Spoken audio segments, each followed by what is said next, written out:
এখন তুমি কাজটা চাকরদের দিয়ে করাবে। ওরা যদি না করে তাহলে তুমি করবে? আমিও তো এই কাজটাই করে এসেছি।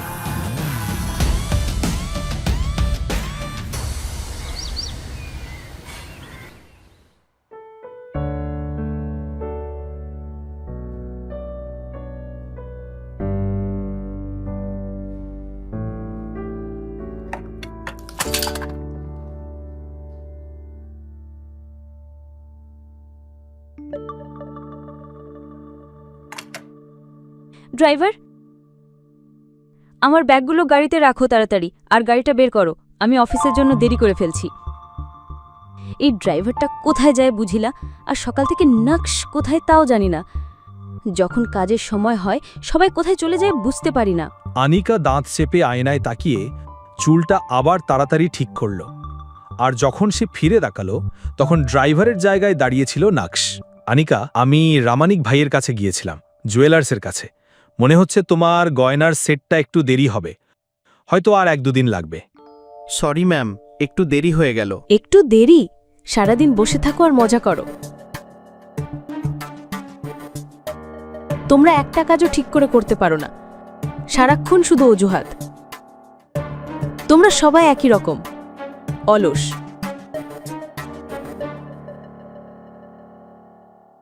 সরি ম্যাম, আর হবে না।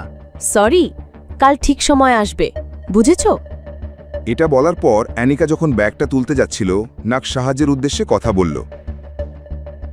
আমি এটা নে।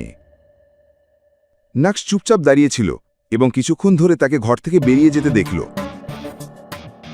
নকশ যখন চুপচাপ দাঁড়িয়েছিল তখন তার টেবিলের ওপর রাখা একটা ফাইলে চোখ পড়ল। অ্যানিকা ভুলে গিয়েছিল ফাইলটা ব্যাগে রাখতে।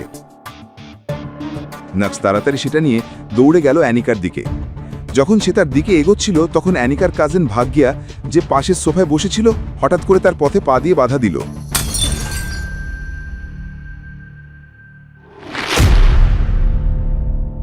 ও মাই গড, তুমি কি করেছো? আমি কি করলাম? অনিকা ও ফাইলটা ভুলে গিয়েছিল, তাই আমি ওকে ফাইলটা দিতে চেয়েছিলাম। হঠাৎ করে ও মাঝখানে এসে পড়ল। এই নাও, এটা নাও। ওহ, এবার তো আমি তোমার পথে এলাম রাজা। এটাও নিশ্চয়ই আমার দোষ, তাই না? আন্টি, আপনি ঠিক আছেন তো? কেউ একজন দয়া করে ডাক্তারের জন্য তাড়াতাড়ি ফোন করো। এই লোকটা আমার এল্ডার মাদারের উপর গরম চা ফেলে দিয়েছে। আচ্ছা, আমি জানি তুমি আমার জন্য খুব চিন্তিত, কিন্তু আমি ঠিক আছি, আমার ডাক্তারের দরকার নেই। শুধু এই অলসটা আমার শাড়িটা নষ্ট করে দিল। শিট শিট শিট, তুমি এত দামি শাড়িটা নষ্ট করে দিলে? এটা তো তোমার এক্সক্লুসিভ কালেকশন থেকে, তাই না? একদিকে ভাগ্য অকারণে এত হইচই করছিল, আর অন্যদিকে নকশ দেখল যে আনিকা আবার ঘরের ভেতর ফিরছে। কিন্তু সে নকশের দিকে একবারও না তাকিয়ে সোজা বেরিয়ে গেল। নকশ অপেক্ষায় ছিল আনিকার একটুখানি স্নেহের দৃষ্টির জন্য, কিন্তু সে চুপচাপ বাড়ি ছেড়ে চলে গেল। ব্রেকিং নিউজ, গুজরাতের সবচেয়ে বড় কনস্ট্রাকশন ফার্ম ভানুশালী গ্রুপের ভবিষ্যৎ কি এখন সংকটে? এত বড় ক্ষতির পর ভানুশালী গ্রুপ কি আবার উঠে দাঁড়াতে পারবে? এখন কি সামলাবে ভানুশালী গ্রুপ? শিল্প জগতের এই গোপন তথ্য জানতে চোখ রাখুন শুধু টেক ওয়ান নিউজে।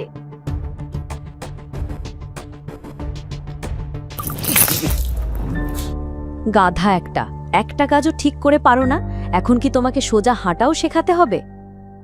কেন আমার মুখের দিকে তাকিয়ে দাঁড়িয়ে আছো? চোখের সামনে থেকে সরে যাও।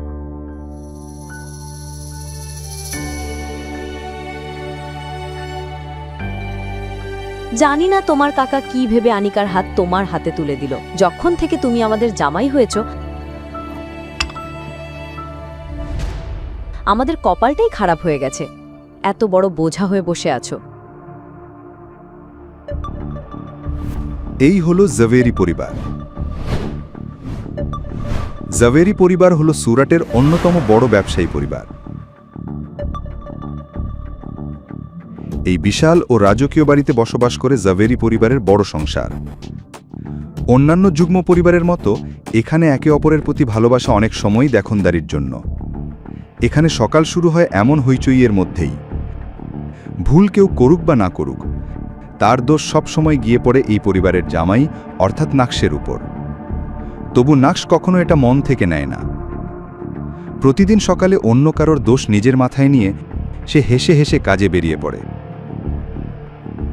সে তাকালো চিত্রার দিকে এবং তার চোখ পড়ল পাশে দাঁড়িয়ে থাকা এক চাকরের ওপর। সে তাকাচ্ছিল নাকশের দিকে করুণা ভরা চোখে, কিন্তু নাকশের মুখেও একটুও ভাঁজ পড়েনি। ব্রেকিং নিউজ, গুজরাটের সবচেয়ে বড় কনস্ট্রাকশন ফার্মের ভবিষ্যৎ কি এখন সংকটে? ভানুশালী। এত বড় ক্ষতির পর যদি গ্রুপ অফ ইন্ডাস্ট্রিজ পুনরুদ্ধার করতে পারে, তাহলে এখন কে সামলাবে ভানুশালী গ্রুপ? ভানুশালী গ্রুপ এই ইন্ডাস্ট্রিগুলোর রাশ ধরে রেখেছে। ভানুশালী গ্রুপ শুধু সুরাটের নয়, গোটা গুজরাটে এদেরই সবচেয়ে বড় বিজনেস এম্পায়ার। আমরা তো ওদের সঙ্গে নতুন প্রজেক্ট শুরু করছি। আন্টি, আপনি এত চিন্তা করছেন কেন? এটা হয়তো আমাদের জন্য একটা শুভ সংকেত হতে পারে। আমার মনে হয় আমাদের ওদের নতুন সিইওর সঙ্গে একটা ডিল করার চেষ্টা করা উচিত। নাকশের মুখে এক হালকা হাসি ফুটে উঠল, যা ওর চোখের উজ্জ্বলতা আরও বাড়িয়ে দিচ্ছিল। তারপর নাকশের চোখ পড়ল আনিকার বাবা রসিক জাভেরির দেয়ালে টাঙানো ছবিটার দিকে। গুরুজি, আপনি কি দেখছেন আমাদের দেওয়া প্রতিশ্রুতি কি পরিণতি এনেছে? এই বাড়িতে আমাকে কত কিছু সহ্য করতে হচ্ছে। এই পৃথিবী ছাড়ার আগে আপনি আনিকার হাত আমার হাতে তুলে দিয়েছিলেন। তখন থেকেই আমাকে এই বাড়িতে কত কিছু সহ্য করতে হচ্ছে।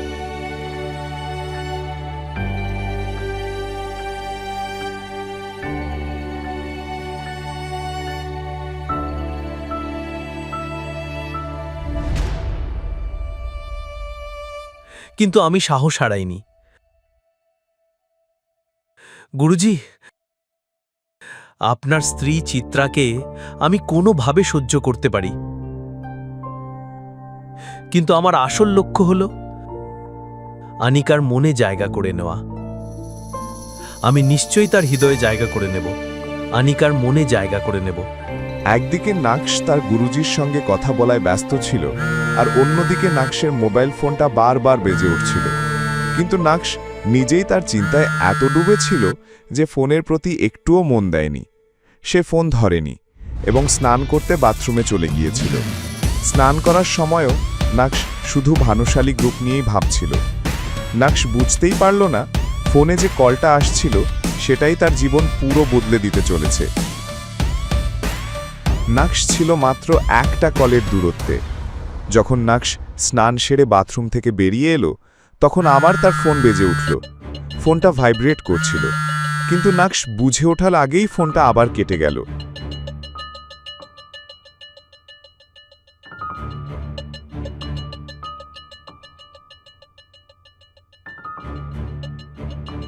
নকশ, প্লিজ আমার কলটা ধরো। আমি জানি তুমি আমার উপর রাগ করে আছো, কিন্তু আমাদের একটা জরুরি বিষয়ে কথা বলা দরকার।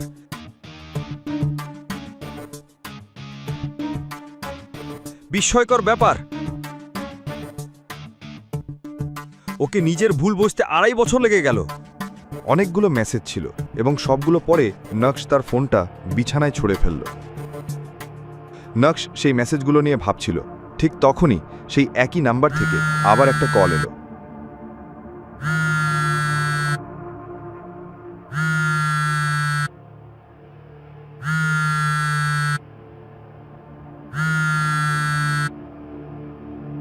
হ্যালো। হ্যালো, প্রিয় নকশ। Hello, mister Yashvardhan. নিজের নাম শুনে বৃদ্ধ একটু শান্ত হওয়ার চেষ্টা করলেন, কিন্তু যশবর্ধন আবার স্নেহভরে কথা বলা শুরু করলেন।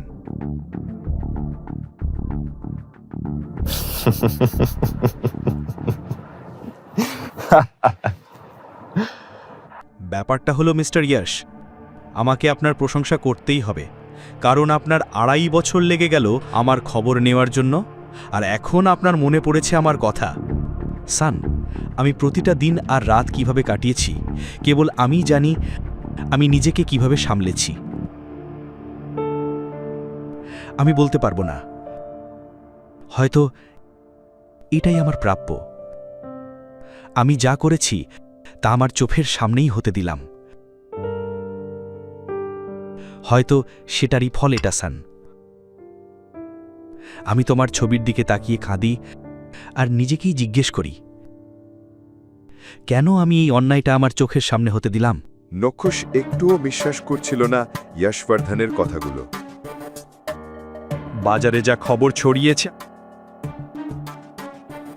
আমি সব জানি। এটা শুনেই যশবর্ধন হঠাৎ চুপ করে গেলেন, যেন নক্ষস ঠিকই তার চাল ধরে ফেলেছে। মানুষ তো গুজব করতেই থাকে। ওর গলার স্বর শুনে বোঝা যাচ্ছিল সে সত্যি চিন্তায় আছে।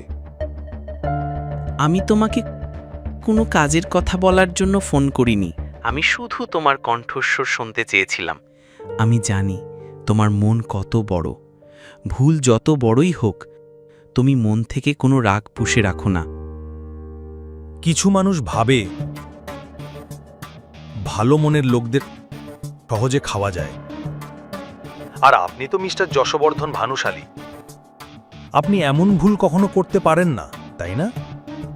এটা শুনেই মিস্টার যশবর্ধন ভানুশালী বুঝে গেলেন তার কাজ এত সহজে হবে না। যারা আমার সঙ্গে যা করেছে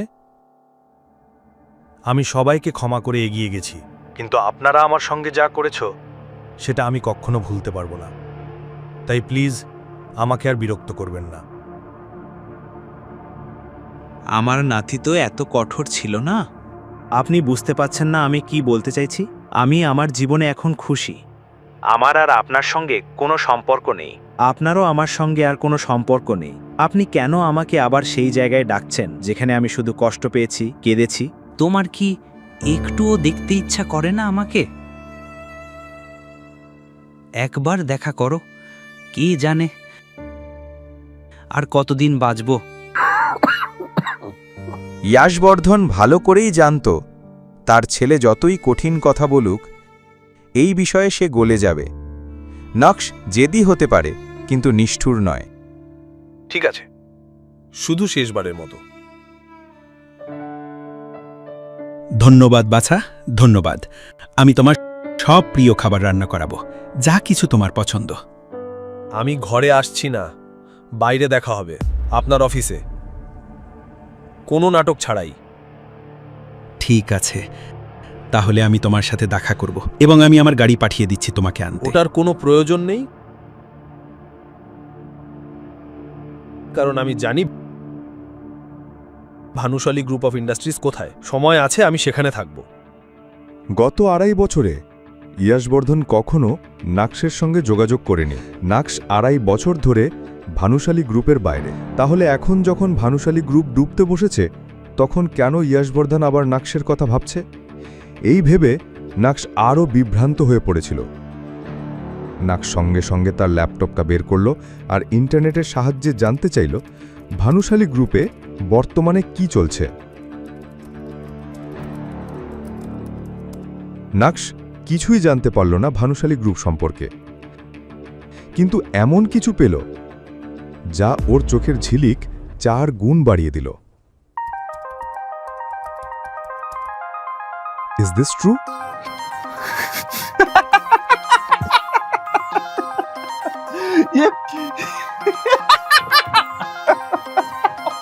নাক্স ইন্টারনেটে কি এমন পেল যা ওকে এত খুশি করে তুলল? খবরটা জানার পর থেকে নীল ভীষণ খুশি। কিভাবে এই আনন্দ প্রকাশ করবে সেটা বুঝে উঠতে পারছে না। এই বাড়িতে এই সুখবর শেয়ার করার মতো নীলের আপন কেউ নেই। চিত্রা বুঝতে পারছিলেন জামাইয়ের আচরণে এমন কিছু পরিবর্তন এসেছে যার কোনো ব্যাখ্যা হয় না। সকাল থেকে সন্ধে হয়ে গেলেও জামাইয়ের ঘর থেকে বের হওয়ার নাম নেই। এদিকে বড় মাকে চিন্তিত দেখে অর্পিতা বিরক্ত হয়ে বলে, ওই অপদার্থের কথা ছাড়ো তো, খেতে এসো। আজ মেট্রোতে এসি থাকা সত্ত্বেও তবুও শশাঙ্কবাবুকে এই কঠিন কাজটা যে কোনো মূল্যে করতে হবে। শশাঙ্কবাবু অবশেষে সাহস সঞ্চয় করে কেবিনের বাইরে এসে দেখেন প্রত্যেক কৌতূহলী চোখ ওর এবং নীলের দিকে তাকিয়ে। শশাঙ্কর আগুনে দৃষ্টি সবাইকে চুপ করিয়ে রাখলেও তিনি বুঝলেন এই আলোচনা থামানো অসম্ভব। শশাঙ্কবাবু তাই সোফায় বসে থাকা নীলকে হাসি মুখে জিজ্ঞেস করলেন, কেমন আছিস দাদু ভাই? বুড়ো দাদুকে এতদিনে মনে পড়ল? শশাঙ্কর উদ্দেশ্য ছিল অফিসে একটা বার্তা দেওয়া যে এই মুহূর্তে দাদু নাতির ভেতর কোনো সমস্যা নেই। নীল সামান্য হাসে, আর শশাঙ্ক উচ্ছ্বসিত হয়ে বলেন, ভেতরে আয়, ভেতরে আয়, আমরা ভেতরে গিয়ে কথা বলি। ভিতরে এসে বড় চেনা এই কেবিনটাকে খুব ভালো করে দেখছিল নীল। ওই বিশাল এক্সিকিউটিভ ডেস্কে বসে থাকা মানুষটাকেও নীল হাড়ে হাড়ে চেনে। শশাঙ্কবাবু মৃদু হেসে নাতিকে বলেন, এই 2.5 বছর তোর কথা আমার প্রত্যেক মুহূর্তে মনে পড়ত। রোজ তোর সাথে দেখা করব ভেবেও পিছিয়ে আসতাম। আসলে সাহসে কুলাতো না রে দাদু ভাই। ঠান্ডা গলায় নীল বলল, ভনিতা না করে বলেই ফেলুন আপনার আসল উদ্দেশ্যটা।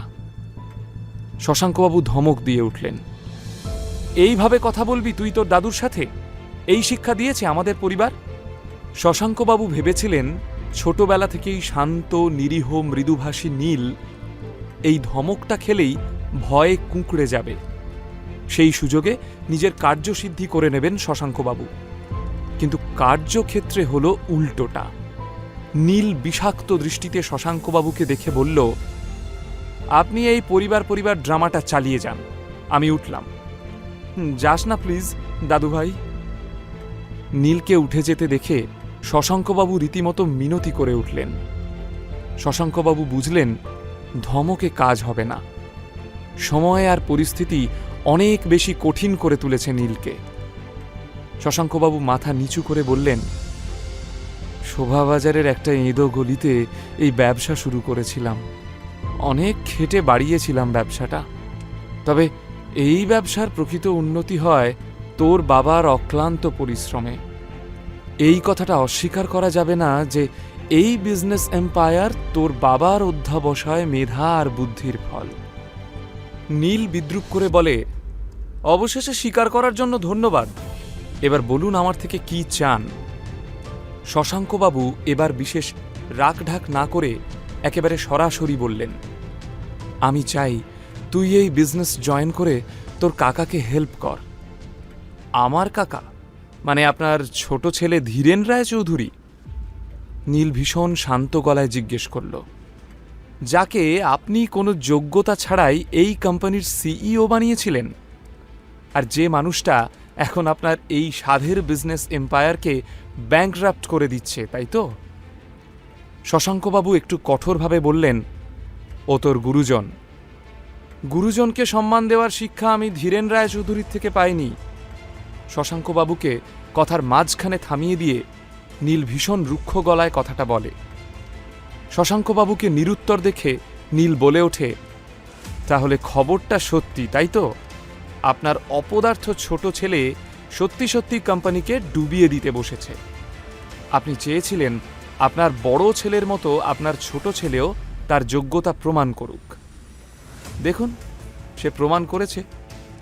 শশাঙ্কবাবু হতাশভাবে বললেন, এখন এইসব কথা থাক, তুই কোম্পানি জয়েন কর প্লিজ দাদু ভাই, না করিস না। নীল অন্তর থেকে এই সংস্থাকে এই সংকট থেকে উদ্ধার করতে চায়, তবে সেটা কখনোই ধীরেনের উপস্থিতিতে করা সম্ভব নয়। সেই জন্যই ও ভীষণ স্পষ্টভাবে জানিয়ে দেয়, আমি আপনার প্রস্তাবে রাজি আছি, তবে আমার দুটো শর্ত আছে। শশাঙ্ক বেশ অবাক। শর্ত? হ্যাঁ। নীল ভীষণ স্পষ্ট আর রুক্ষ গলায় বলল, প্রথম শর্ত, আমি সিইও হিসাবে জয়েন করব, আর দ্বিতীয় শর্ত, ফান্ড নিয়ে বা আমার বিজনেস ডিসিশন নিয়ে আমি কাউকে জবাবদিহি করব না। শশাঙ্কবাবু নিজের কানকে বিশ্বাস করতে না পেরে আবার প্রশ্ন করলেন, তুই কোম্পানি জয়েন করতে চাস নাকি প্রতিশোধ নিতে চাস দাদু ভাই? তোর কাকুকে সরিয়ে তুই চেয়ারে বসতে চাস? লোকে শুনলে কি বলবে? কিছু বলবে না, লোকের অত সময় নেই। নীল একই রকম বিদ্রুপের হাসি হেসে বলল, একটু আগে আপনিই তো বললেন কাকার এই বিজনেসে একটাই অবদান, আর সেটা হলো বিজনেসটা ডোবানো। তাই ভেবে দেখুন আপনি কি করবেন। নীলের রূঢ় বাস্তব কথাগুলো শশাঙ্কবাবু অস্বীকার করতে না পেরে মাথা নিচু করে বসে থাকলেন। নীল নিজেও কোনো রকম তাড়া দেখালো না। ইতিমধ্যে শশাঙ্কবাবু কেবিনের নীরবতা ভঙ্গ করে জানালেন, আমি রাজি আছি, খুব শীঘ্রই তোমার কাছে অ্যাপয়েন্টমেন্ট লেটার পৌঁছে যাবে। তুমি সামনের মাসে সিইও হিসাবে এই কোম্পানি জয়েন করছো। কেউ তোমার কাজে ইন্টারফেয়ার করবে না। নীল ওর ব্যাগ থেকে একটা ফাইল বের করে শশাঙ্কবাবুর টেবিলে রাখল। শশাঙ্কবাবু অবাক হয়ে জিজ্ঞেস করলেন, এটা কি? নীল মুচকি হেসে বলল, আমার মন বলতো একদিন আপনি নিজের স্বার্থে আমাকে ডাকবেন, তাই এই এগ্রিমেন্টের ড্রাফটটা বানিয়ে রেখেছিলাম। আমাদের মধ্যে যা কিছু কথা হলো সেই কথাগুলো এইখানে লেখা আছে, আপনি পড়ে সাইন করে দিন। শশাঙ্কবাবু এতক্ষণে খুব ভালোভাবেই বুঝে গিয়েছিলেন নীলের মনের গভীরে জমে থাকা ক্ষত শুকোতে সময় লাগবে, তাই কথা না বাড়িয়ে সাইন করে একটা কপি নিজের কাছে রেখে ফাইলটা নীলের দিকে এগিয়ে দিলেন। নীল স্বস্তির নিঃশ্বাস ফেলার ভান করে বলল, যাক বাবা, এবার নিশ্চিন্ত হওয়া গেল। আসলে মানুষ ঠেকে শেখে তো। নীল ফাইলটা ব্যাগে ভরে নিয়ে হাসি মুখে বলল, এখন আবার আমরা ফ্যামিলি হয়ে গেলাম। দরকার পড়লে ফোন করব, ফোন ধরবেন, আর যা করতে বলবো করে দেবেন, মনে থাকবে। আজ তাহলে আসি। নীল অফিসের বাইরে এসে রাস্তায় দাঁড়িয়েছিল। আজ অনেক দিন বাদে ও ভীষণ খুশি। 4 বছর আগে কলেজ শেষ করে ও যখন আদ্রিতার বাবার কাছে কাজ শুরু করে, তখন শুধুমাত্র আদ্রিতার বাবা জানতেন এই নীল রায়চৌধুরী আসলে রয়চৌধুরী গ্রুপের সিইও হীরেন রায়চৌধুরীর ছেলে। নীল আদ্রিতার বাবাকে ভীষণভাবে শ্রদ্ধা করত, আর আদ্রিতাকে তো ও প্রথম দেখাতেই ভালোবেসে ফেলেছিল। অথচ সেই আদ্রিতাকে বিয়ে করে গত 2.5 বছরে অপমান আর অবহেলা ছাড়া নীলের কপালে আর কিছুই জোটেনি। মেট্রো স্টেশনে এসে ব্যাগ থেকে ফাইলটা বের করে দেখছিল নীল। একবার ওর মনে হলো ছুটে গিয়ে আদ্রিতাকে চিৎকার করে নিজের আসল পরিচয়টা জানাক, কিন্তু নিজের শ্বশুরের বলা একটা কথা মনে পড়ে গেল নীলের। উনি বলতেন, মানুষ হলো হাওয়া মোরগ, হাওয়া মোরগ যেমন হাওয়ার দিকে ঘুরে যায়, মানুষও তেমনি টাকা দেখলেই টাকার দিকে ঘুরে যায়। তাই জীবনে মানুষ চিনতে হলে নিজের আশেপাশে টাকা পয়সা বইতে দিও না। নীল স্থির করে, এখনই না, এই খবরটা এখন চাপা থাক। আরও চেনা বাকি আছে, আরও জানা বাকি আছে। এদিকে বাড়িতে আদ্রিতা ওর মাকে জিজ্ঞেস করে, মা, নীল কোথায় জানো? কখন থেকে ওকে ফোনে ট্রাই করে যাচ্ছি, ফোন সুইচ অফ বলছে। চিত্রা ঝাঁঝিয়ে উঠে জবাব দিলেন, জানি না আমি, এই বাড়িতে কি কেউ আমার কথা শোনে? আমি তো তোকে সকালেই বললাম নীল কেমন অদ্ভুত আচরণ করছে। কাল সারা দিন কিছু খায়নি, সকালে ইম্পর্টেন্ট মিটিং আছে বলে তোর সামনে দিয়েই তো বেরিয়ে গেল। তখন তো তেজ দেখিয়ে কিচ্ছু জিজ্ঞেস করলি না। আদ্রিতা বিরক্ত হয়ে বলল, তুমিও তো জিজ্ঞেস করতে পারতে। চিত্রা একইভাবে ঝাঁঝিয়ে উত্তর দিলেন, সবার সব দায় কি শুধু মায়ের? মা কি বাড়িতে বসে সারা দুনিয়ার খবর রাখবে? আদ্রিতা রুক্ষ গলায় উত্তর দিল, আমি ভেবেছিলাম আজ ওকে সাথে নিয়ে অফিস যাব, ফাইলগুলো ড্রপ করে দেবে আর ফেরার সময় আমার নেকলেসটা জুয়েলারি থেকে নিয়ে নেবে, কিন্তু ওর তো কোনো পাত্তাই নেই। একটা দীর্ঘশ্বাস ফেলে আদ্রিতা বলে, মা, পৃথিবীতে এত মানুষ থাকতে তোমরা বেছে বেছে এই অপদার্থটাকে কেন আমার গলায় ঝুলিয়ে দিয়েছিলে বলো তো? চিত্রা শান্তভাবে বলে, যতই রাগ দেখাস না কেন, তুই খুব ভালো করেই জানিস তোর বিয়েটা আমি দিইনি, দিয়েছিলেন তোর বাপি। উনি এই ছেলের মধ্যে কি দেখেছিলেন সেটা উনিই ভালো বলতে পারবেন। ইতিমধ্যে নিজের প্রসঙ্গে হওয়া কথাগুলোয় কান না দিয়ে চিত্রার পিছন দিয়ে বেরিয়ে যাচ্ছিল নীল। হঠাৎই নীলকে দেখে আদ্রিতা বিরক্ত হয়ে বলে, কোথায় ছিলে? বিশাল বড় হনু হয়েছ নাকি? ফোন করে পাওয়া যায় না? আমি অপদার্থ নই আদ্রিতা, তুমি আমার আসল পরিচয় জানো না। আমি রায়চৌধুরী পরিবারের ছেলে, কোম্পানির নতুন সিইও নীল রায়চৌধুরী। এক নিঃশ্বাসে নিজের মনের কথাগুলো আদ্রিতাকে জানিয়ে দেয় নীল। নীল নিজের সত্যিটা জানিয়ে দিল আদ্রিতাকে। এবার তাহলে কি ঘটতে চলেছে? সিইও হয়ে কি পরিবর্তন আসতে চলেছে নীলের জীবনে? সত্যিটা জানার পর কি নীল আদ্রিতার বৈবাহিক জীবন ছন্দে ফিরবে নাকি ঘটবে ছন্দপতন? কি হলো নীল, হা করে কি দেখছো? আদ্রিতার কথায় নীলের হুঁশ ফেরে। এতক্ষণ ও দিবা স্বপ্ন দেখছিল, এখনও সত্যিটা জানানো হলো না আদ্রিতাকে। হা করে দাঁড়িয়ে না থেকে আমার সাথে অফিস চলো, ফেরার পথে আমার নেকলেসটা জুয়েলারি শপ থেকে নিয়ে নেবে। আদ্রিতার কথায় হালকা মাথা নাড়ে নীল। দ্রুত পায়ে আদ্রিতা বাড়ি থেকে বেরিয়ে যায়। কথা না বাড়িয়ে ওর পিছু নেয় নীল।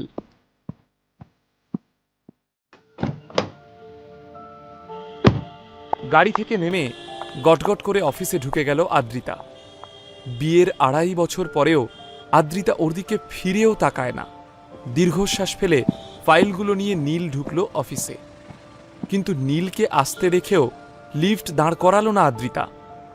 লিফটের জন্য অপেক্ষা করতে করতে মনে মনে হাসে নীল। একবার যদি চিৎকার করে নিজের সত্যিটা আদ্রিতাকে জানাতে পারত সে। সেন কর্পোরেশনে অফিসে সব থেকে সুন্দর কেবিনটা হলো আদ্রিতার। নিজের কেবিনে ঢুকেই আদ্রিতা দেখল বিজন ওর জন্য অপেক্ষা করছে।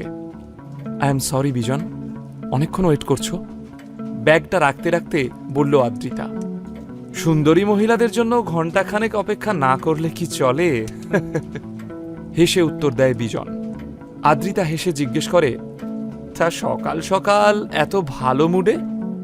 কারণ জানতে পারি কি?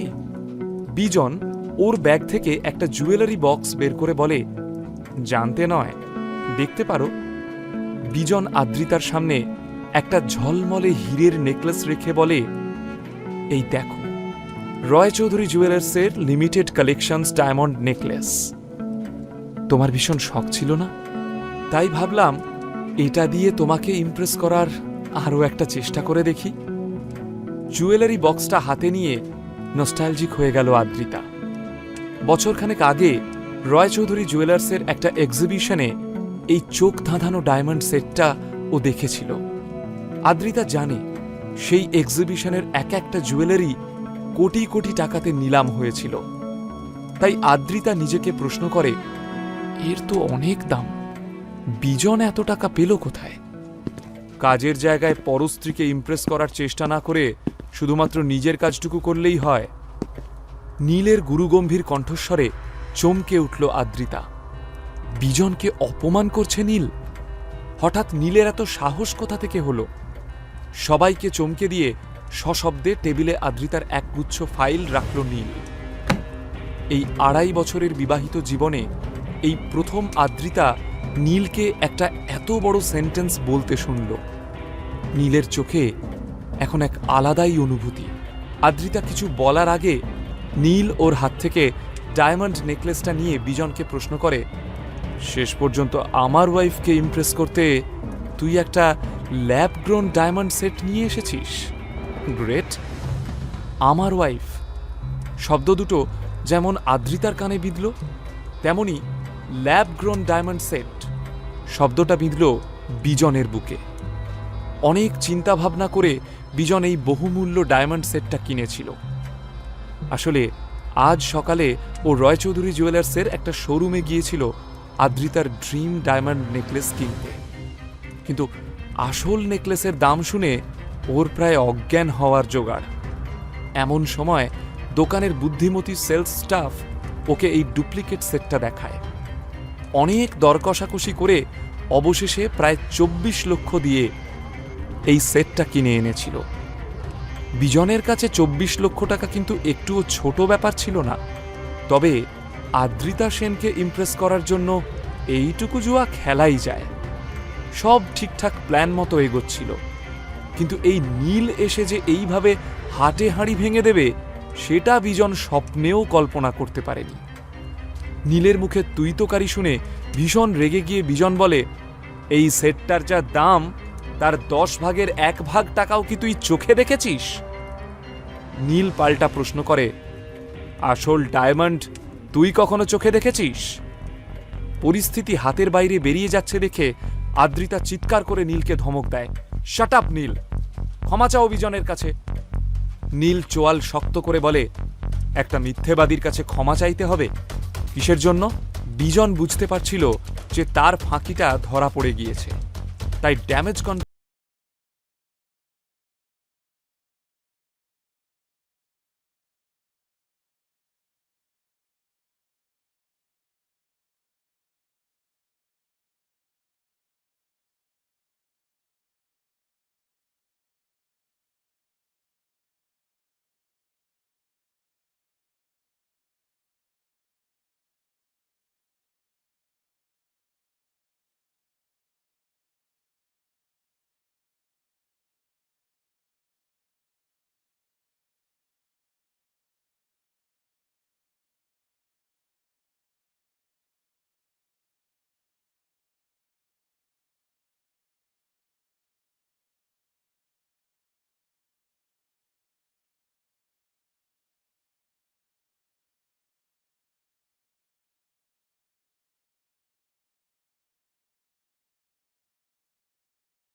এর বিস্ময়কে বিজনের থেকে লুকানোর চেষ্টা করে।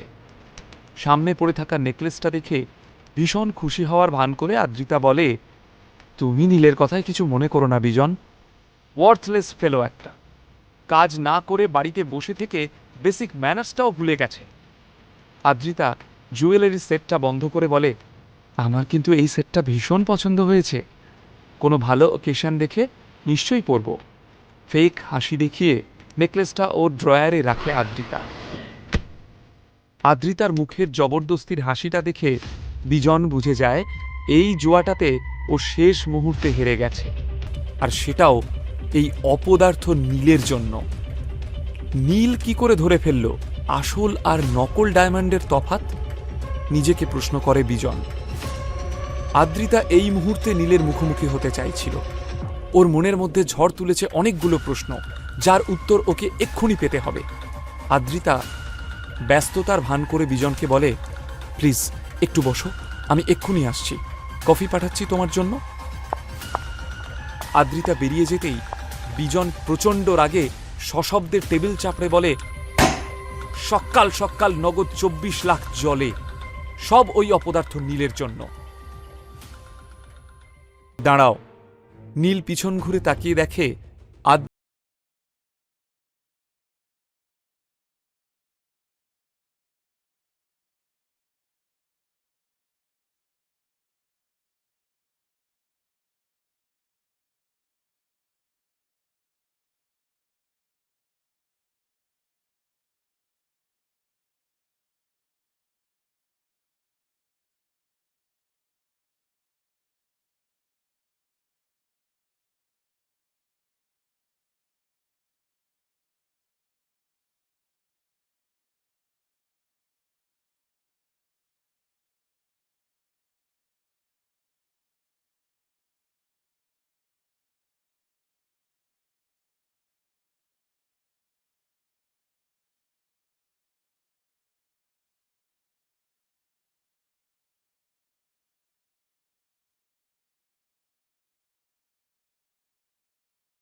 আদ্রিতা তৈরি হয়ে এসেছিল নীলকে বেশ কিছু কঠিন কথা শোনাবে, কিন্তু নীলের এই বদলে যাওয়ার রূপ দেখে মনে মনে পিছু হটে আদ্রিতা।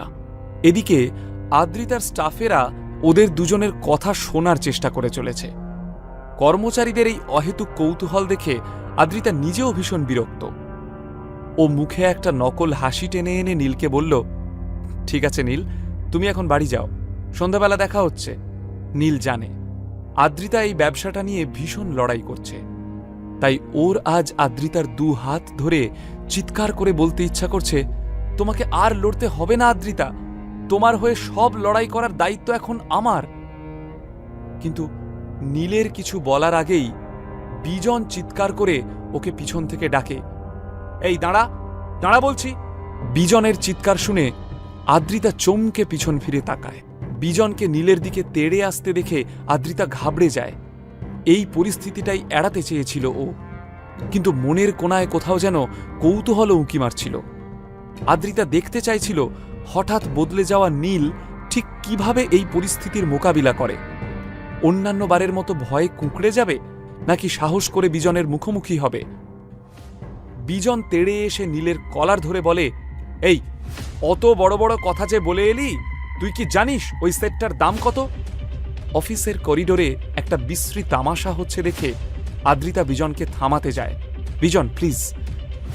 বিজন কিন্তু আদ্রিতার কথায় কোনো কর্ণপাত করে না। বিজনের হাত ছাড়িয়ে কোনো উত্তর না দিয়ে চলে যাচ্ছিল নীল, কিন্তু বিজন ওর হাত চেপে ধরে চিৎকার করে বলে, ওই সেটটার দাম 24 লাখ রে ভিখারি।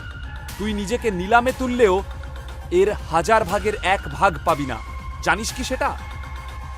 লজ্জায় অপমানে আদ্রিতা চোখ বন্ধ করে ফেলে। আদ্রিতার কষ্ট নীলের চোখে পড়তেই ও আদ্রিতাকে দেখিয়ে বলে, ওই যে মহিলাকে দেখছিস, ও আমার স্ত্রী, তাই ওকে দামি গিফট দিয়ে ইমপ্রেস করার তোর কোনো প্রয়োজন ছিল না। টাকাটা যদি গায়ে লাগে তাহলে সেটটা শোরুমে ফেরত দিয়ে দে, ওদের মানি ব্যাক পলিসি রয়েছে। ফালতু গলাবাজি করিস না, সবাই জানে ফাঁকা কলসি বাজে বেশি।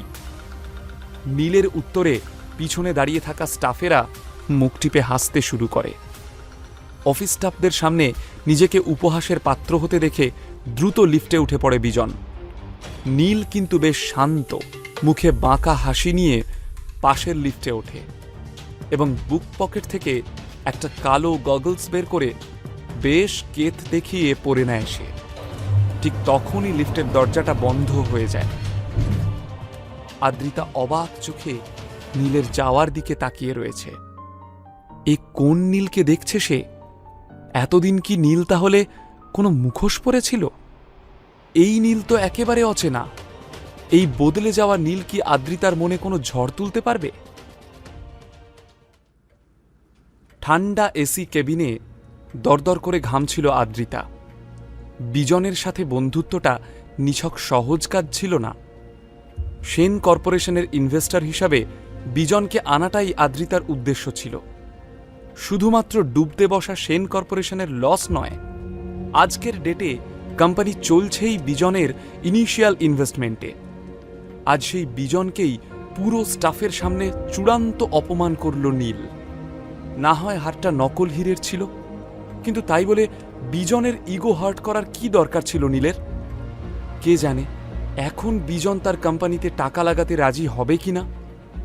যদি কোনোভাবে বেঁকে বসেও, তাহলে এই কোম্পানির কি হবে? কি হবে সেন পরিবারের? ঠোঁট কামড়ে আদ্রিতা ভাবল, ভুলটা ওর নিজেরই। ওই অপদার্থ নীলটাকে ওর অফিসে ডাকাই উচিত হয়নি। বাইরে এসে খোলা আকাশের নিচে দাঁড়িয়ে নীল অনেক দিন বাদে বুক ভরে নিঃশ্বাস নিল। আজ নীলের নিজেকে জীবিত মনে হচ্ছিল, আর এই অনুভূতিটা ও কোনোভাবে হারাতে চায় না। তখনই নীলের ট্রাউজারের পকেটে থাকা মোবাইলটা বেজে ওঠে। নীল দেখে ফোনের স্ক্রিনে ওর দাদু শশাঙ্কবাবুর নাম ভেসে উঠেছে। ও ফোনটা তুলে ভীষণ মিষ্টি গলায় বলে, মিস্টার রায়চৌধুরী, আমি এইমাত্র আপনাকে কল করতে যাচ্ছিলাম। শশাঙ্কবাবু খুশি হয়ে বলেন, বাহ, তাহলে বুড়ো দাদুটার কথা মাঝে মধ্যেই মনে পড়ে তোর। নীল শশাঙ্কবাবুর কথায় পাত্তা না দিয়ে বলে, আমার কথা পরে বলছি, আগে আপনি আপনার দরকারটা বলুন। কেন, দরকার ছাড়া কি আমি আমার দাদুভাইকে ফোন করতে পারি না? শশাঙ্কবাবু একটু আন্তরিকভাবে বললেন।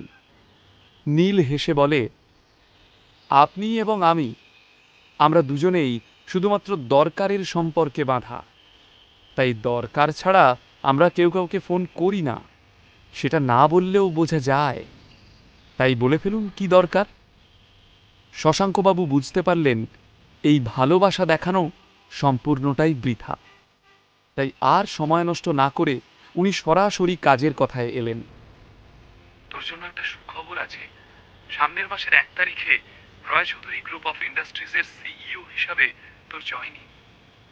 তবে তার আগে তোকে একজনের সাথে একটু দেখা করে নিতে হবে। আমি তোকে ভেন্যু আর টাইমটা এক্ষুনি হোয়াটসঅ্যাপ করছি।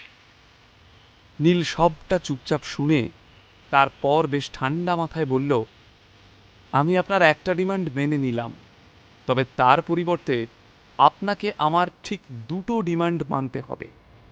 আমার ফার্স্ট ডিমান্ড, আমাদের যে লিমিটেড কালেকশন ডায়মন্ড নেকলেস আছে তার একটা আমার বলা অ্যাড্রেসে আজ বিকালের মধ্যে পৌঁছে দিতে হবে। আর সেকেন্ড ডিমান্ডটা আমি আপনাকে হোয়াটসঅ্যাপ করে দিচ্ছি। নীল, এটা কিন্তু ডিমান্ড নয়, টর্চার হয়ে যাচ্ছে। শশাঙ্কবাবু শক্তভাবে বললেন। নীল হেসে বলল, কি অদ্ভুত ব্যাপার না? আপনার কাছে আপনার ডিমান্ডটা ঠিক, আর আমার ডিমান্ডটা টর্চার হয়ে গেল। আপনাকে কেন বারবার মনে করিয়ে দিতে হয় যে এখন আপনার আমাকে প্রয়োজন? শশাঙ্কবাবু সাথে সাথে নিজেকে সংযত করে বললেন, এখনো কোম্পানির সিইও হোসনি তুই, তার আগেই কোটি টাকার গিফটের আবদার। নীল ভীষণ শান্তভাবে বলল, মানুষ আবদার করে আপনজনের থেকে, এটা আবদার নয়, দাবি। আর এই দাবি না মেটালে আপনাকে অনেক দামি কিছু হারাতে হবে। এবার আপনি ভেবে দেখুন কি করবেন। শশাঙ্কবাবুর উত্তরের অপেক্ষা না করেই ফোনটা কেটে দেয় নীল। জীবন নীলকে শিখিয়েছে, বিবেক সর্বদাই মানুষের আবদারের রাস্তায় কাঁটা হয়ে দাঁড়ায়, তার চেয়ে দাবিই শ্রেষ্ঠ। নিজের কেবিনে বসে শশাঙ্কবাবু ভাবছেন, ভুল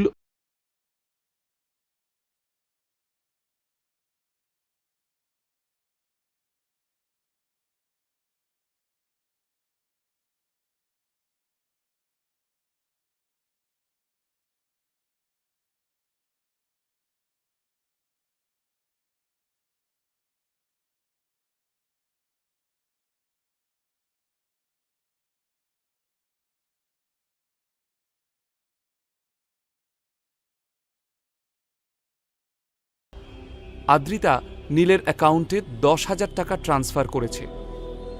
বিয়ের পর থেকে নীলের খরচ এতদিন আদ্রিতাই চালাচ্ছিল। তবে একসাথে এতগুলো টাকা দেখে নীল অবাক হয়ে গেল। আদ্রিতা মেসেজে লিখেছে, মল থেকে কিছু ভালো জামা কাপড় কিনে নিও, আজকের ইভেন্টে প্লিজ ভিখারির মতো এসো না। সন্ধেবেলায় সেন ফ্যামিলির একটা গেট টুগেদার রয়েছে। আত্মীয় স্বজন, প্রতিবেশী, বন্ধু বান্ধব, ভীষণ কাছের কিছু মানুষ সেখানে আমন্ত্রিত। বরাবরই আদ্রিতা এবং চিত্রাকে নীলের জন্য সবার বাঁকা কথার সম্মুখীন হতে হয়েছে। অপমান এড়াতেই নীলকে এই টাকাটা পাঠালো আদ্রিতা। নীল ঠাট্টা করে মনে মনে বলে, না সোনা, তোমার এই 10,000 টাকার আমার আর কোনো প্রয়োজন নেই। শশাঙ্কবাবুকে ওর সেকেন্ড ডিমান্ডটা হোয়াটসঅ্যাপ করে দেয়। সাথে সাথেই শশাঙ্কবাবু রিপ্লাই করেন, ওকে। শশাঙ্কবাবুর মেসেজটা দেখে হলুদ ট্যাক্সিতে উঠে নীল বলে, রয়্যাল সেভেন সোসাইটি শুধু কলকাতার নয়, গোটা পশ্চিমবঙ্গের সবথেকে বড় লাক্সারিয়াস সোসাইটি। যাদবপুরে অবস্থিত এই সোসাইটির প্রত্যেকটা ডুপ্লেক্সের ভেতর নিজস্ব লন আর গার্ডেন রয়েছে। অ্যাপার্টমেন্টের উপরে swimming pool, tennis court, basketball court, আর রয়েছে সবুজ জগিং পার্ক। দেশের একদম প্রথম সারির অভিজাত ব্যক্তিদের জন্য তৈরি এই সবুজে ঘেরা হাউজিং প্রজেক্টটা যেন বাংলার মুকুটে একখানা পালক। শশাঙ্কবাবুর কথা মতো নির্দিষ্ট স্থানে পৌঁছে যায় নীল।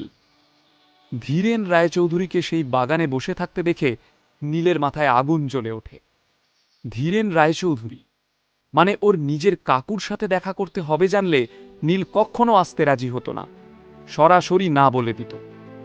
রাগের মাথায় ও বেরিয়ে যাবে, ঠিক তখনই পিছন থেকে ধীরেন রায়চৌধুরীর গলা শোনা যায়, ঠিক 2.5 বছর আগে তোকে লাস্ট দেখেছিলাম, আগের থেকে অনেক বেশি স্মার্ট লাগছে। বাপের মতো সেই ক্যাবলাকান্ত ব্যাপারটা কিন্তু আর নেই তোর মধ্যে। থমকে দাঁড়ায় নীল। কাউকে অসম্মান সে করতে চায় না।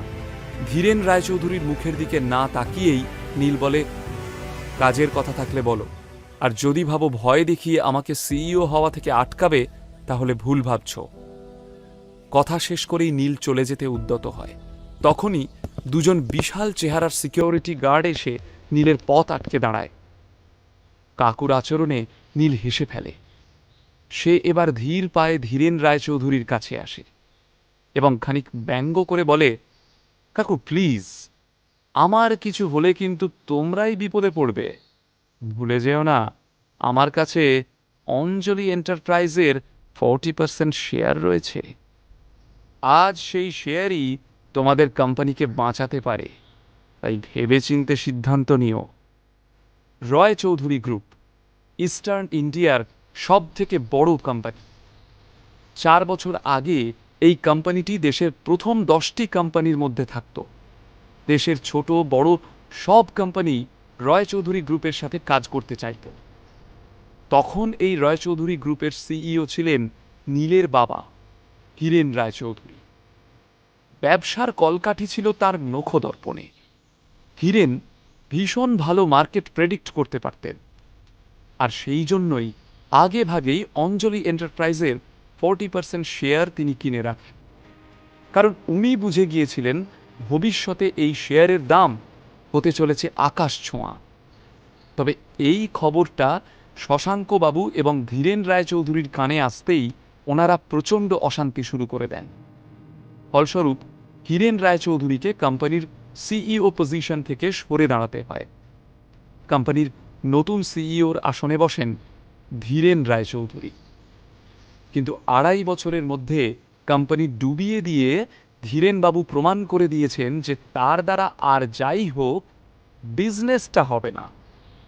অঞ্জলি এন্টারপ্রাইজের শেয়ারের জন্য নীল এখন বিপুল সম্পদ এবং প্রতিপত্তির অধিকারী, আর এই পাওয়ারফুল নীলকেই এখন রায়চৌধুরীদের দরকার। কিন্তু নীল যে আগে ভাগেই সব রিসার্চ করে এসেছে তা ধীরেনবাবু আঁচ করতে পারেন। নীল যে ওর বাবা হীরেন রায়চৌধুরীর মতোই পাকা খেলোয়াড় হয়ে উঠেছে তা ধীরেন এবার বুঝতে পারলেন। বিরক্তির সাথে নিজের 2 গার্ডকে সরে দাঁড়াতে ইশারা করলেন। ওরা সরে যেতেই বাঁকা হাসি হেসে কনফিডেন্সের সাথে রয়্যালস হেভেন সোসাইটি থেকে বেরিয়ে পড়ল নীল। প্রিন্স আনোয়ার শাহ রোডে এসে দাঁড়াতেই নীল দেখে ফোনে একটা মেসেজ এসেছে। আরে কোথায় তুই, কখন আসবি, লেট করিস না কিন্তু। মেসেজ করেছে নীলের এক কলেজ লাইফের ফ্রেন্ড। আজ দুপুরে শহরের এক বিখ্যাত 5 স্টার হোটেলে নীলের কলেজ রিইউনিয়ন রয়েছে। নীলের স্কুল এবং কলেজের জীবনটা একদম অন্যরকম ছিল, ভীষণ মজা আর রহস্যে মোড়া। আসলে ওর বাবার কঠোর নির্দেশ ছিল নিজের প্রকৃত পরিচয় না জানিয়ে একটা খুব সাধারণ জীবনযাপন করার। হীরেন নিজের ছেলেকে খুব পরিষ্কারভাবে জানিয়েছিলেন, তোমার বাবা হিসাবে তোমাকে স্নেহ, শিক্ষা আর সংস্কার দেওয়ার দায়িত্ব আমার, কিন্তু সৌভাগ্যটা আমি দিতে পারবো না। পরিশ্রম, মেধা আর বুদ্ধি দিয়ে সেটা তোমাকে অর্জন করে নিতে হবে। বাবার কঠিন হুকুমে নীল স্কুল কলেজে ভীষণ লো প্রোফাইল মেনটেন করত।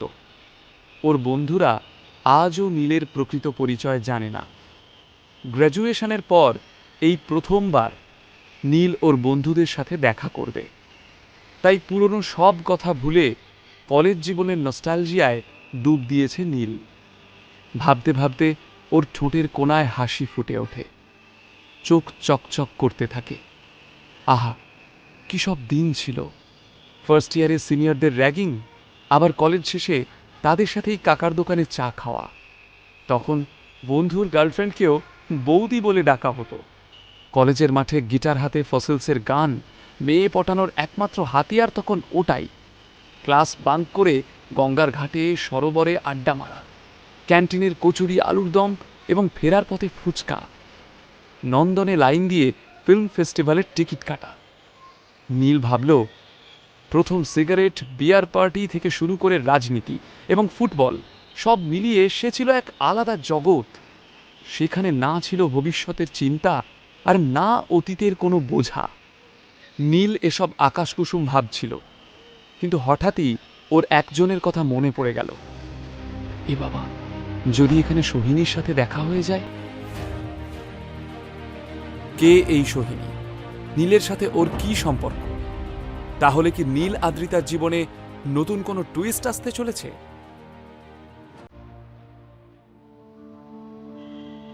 নীলের কলেজের কেমিস্ট্রি টিচারের মেয়ে হচ্ছে সোহিনী। ক্লাসের সব ছেলেরা সোহিনীর জন্য পাগল ছিল। সেই দলে নাম লিখিয়েছিল নীলও। বলা যায় সোহিনী নীলের কলেজ জীবনের ক্রাশ।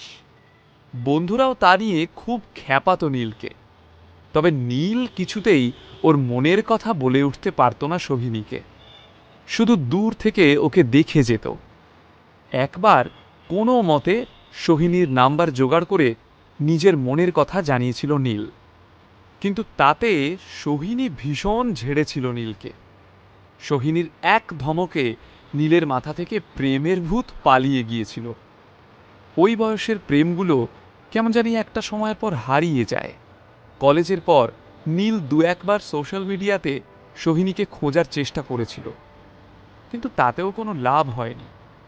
অবশ্য আদ্রিতাকে দেখার পর থেকে ও সব পাঠ চুকিয়ে দিয়েছে নীল। এখন নীলের মন প্রাণ জুড়ে শুধুই আদ্রিতা। তবুও মনের ভেতরটা কেমন একটা করছিল, এতদিন পর আবারও সোহিনীর সাথে দেখা হতে পারে। বড় দীর্ঘশ্বাস ছেড়ে একটা ট্যাক্সি দাঁড় করায় নীল। হলুদ নন এসি ট্যাক্সিতে দুপুরের গরমে ঘেমে যাচ্ছিল নীল। তবুও ওর মধ্যে অদ্ভুত একটা কনফিডেন্স কাজ করছিল। কান পাতলে শোনা যায় কেউ যেন ওকে ভেতর থেকে বড় হবার ইন্ধন যোগাচ্ছিল, বলছিল তোকে আরো বড় হতে হবে নীল, অনেক বড়। সেন কর্পোরেশনের মিটিং রুম ছেড়ে বেরিয়ে হন্তদন্ত হয়ে আদ্রিতা ক্যাফেটেরিয়ার দিকে যাচ্ছিল। কোম্পানির লাভের অংশটা কিছুতেই বাড়াতে পারছে না আদ্রিতা। সেসব নিয়ে এমনিই মাথাটা খিটখিটে হয়েছিল ওর।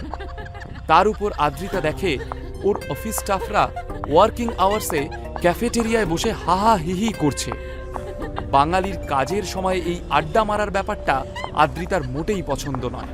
সে হনহনিয়ে ক্যাফেটেরিয়ায় ঢুকতে যাবে, কিন্তু সেখানে গিয়ে যা দেখল এবং শুনল তাতে আদ্রিতার মাথার ভেতর আগুন জ্বলে উঠল।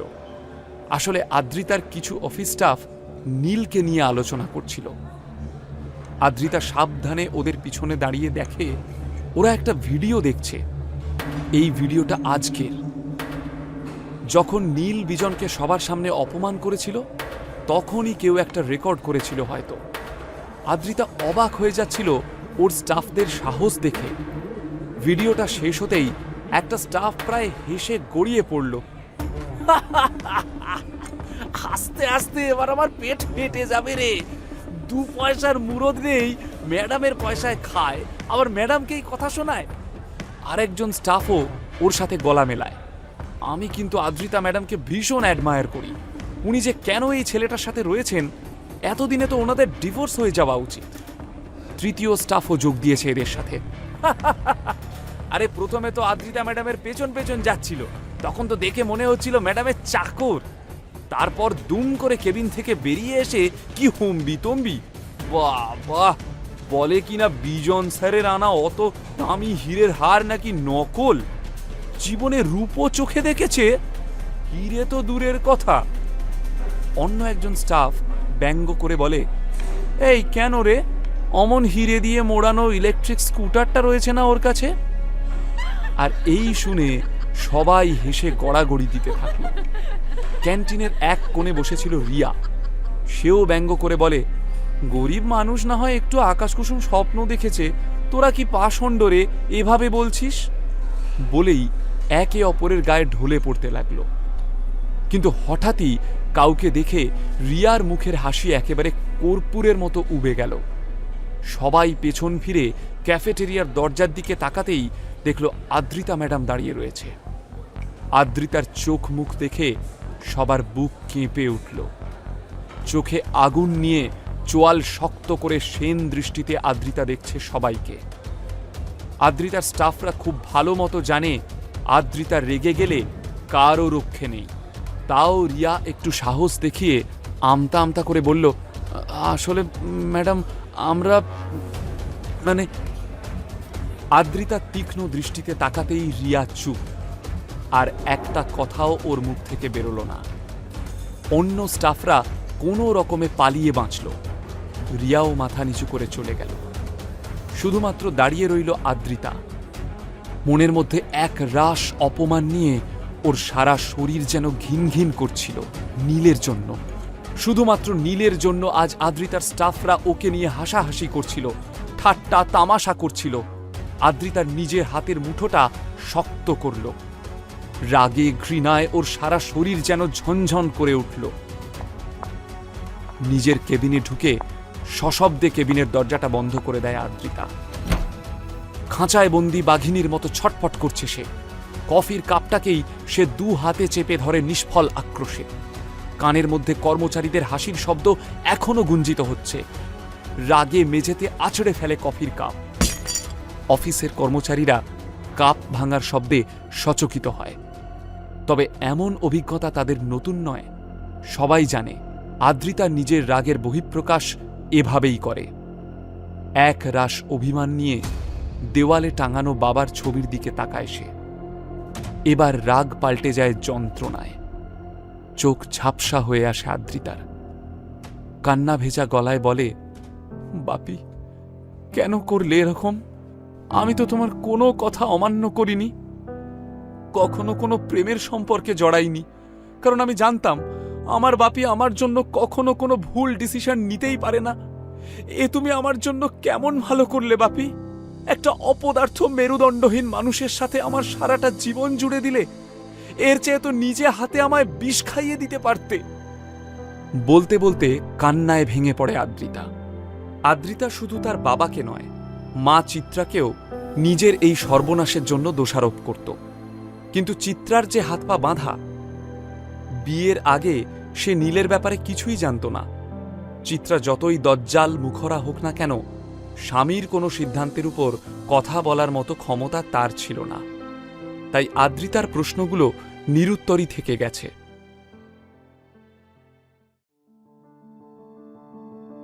বন্ধুদের সঙ্গে রিইউনিয়নের চিন্তাটাই মন ভালো করে দিয়েছিল নীলের। তাই জীবনের বাড়তি চিন্তাগুলোকে পিছনে ফেলে ফুরফুরে মেজাজে বাড়ি ফিরল নীল।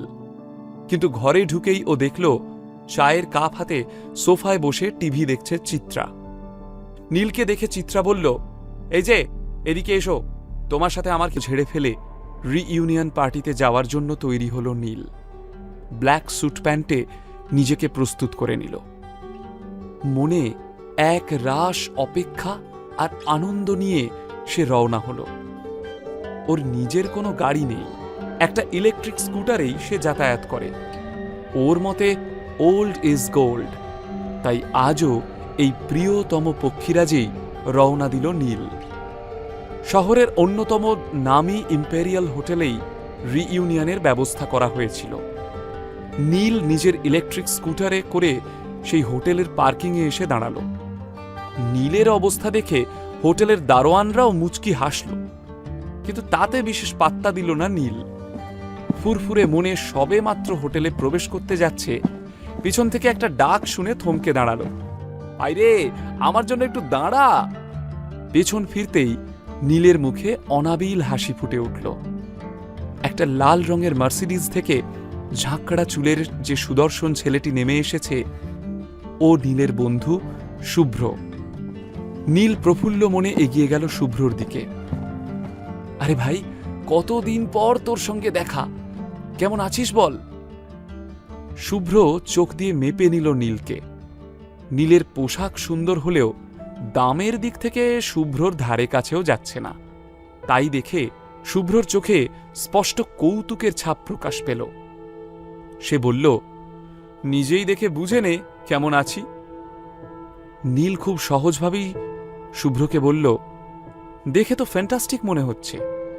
শুভ্র একটা অহংকারী ভঙ্গিতে বলল, ওই আর কি, এই যেমন লাস্ট মান্থে এই গাড়িটা কিনলাম, বেশি না, ওই 50 লাখ পড়ল, বুঝলি। অর্থ কৌলিন্য দিয়ে সম্মান কেনাতে কোনোদিনই আগ্রহী নয় নীল। কিন্তু ও বুঝতে পারল যে শুভ্র ওকে পয়সার দেমাক দেখাচ্ছে। তবে এই নীল তো একদম আলাদা।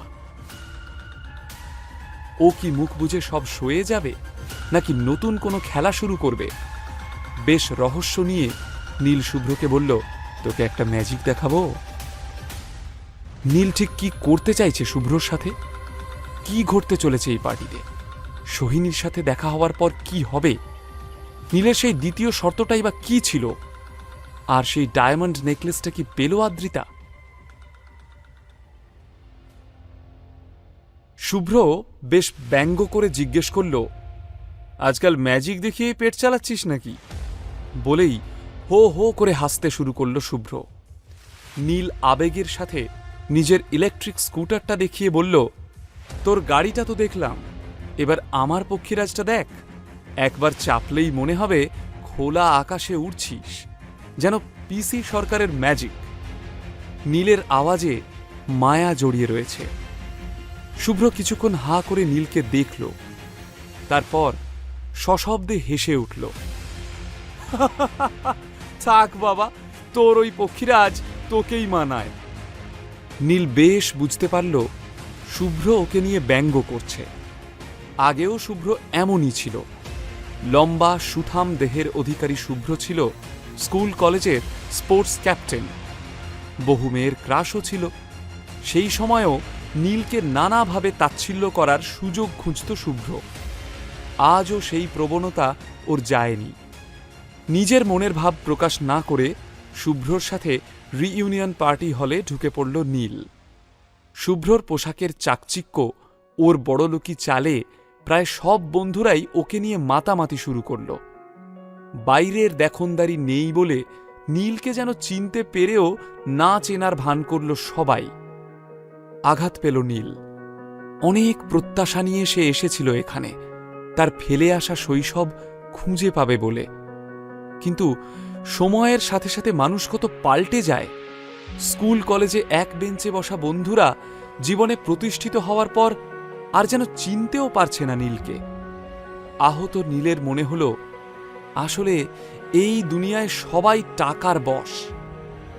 অবশ্য পাশাপাশি আরও একটা কথা মনে হল নীলের, এই পার্টিতে আজ যারা এসেছে পরস্পরকে দেখে এত আন্তরিকতা দেখাচ্ছে, সবটাই তো মিথ্যে।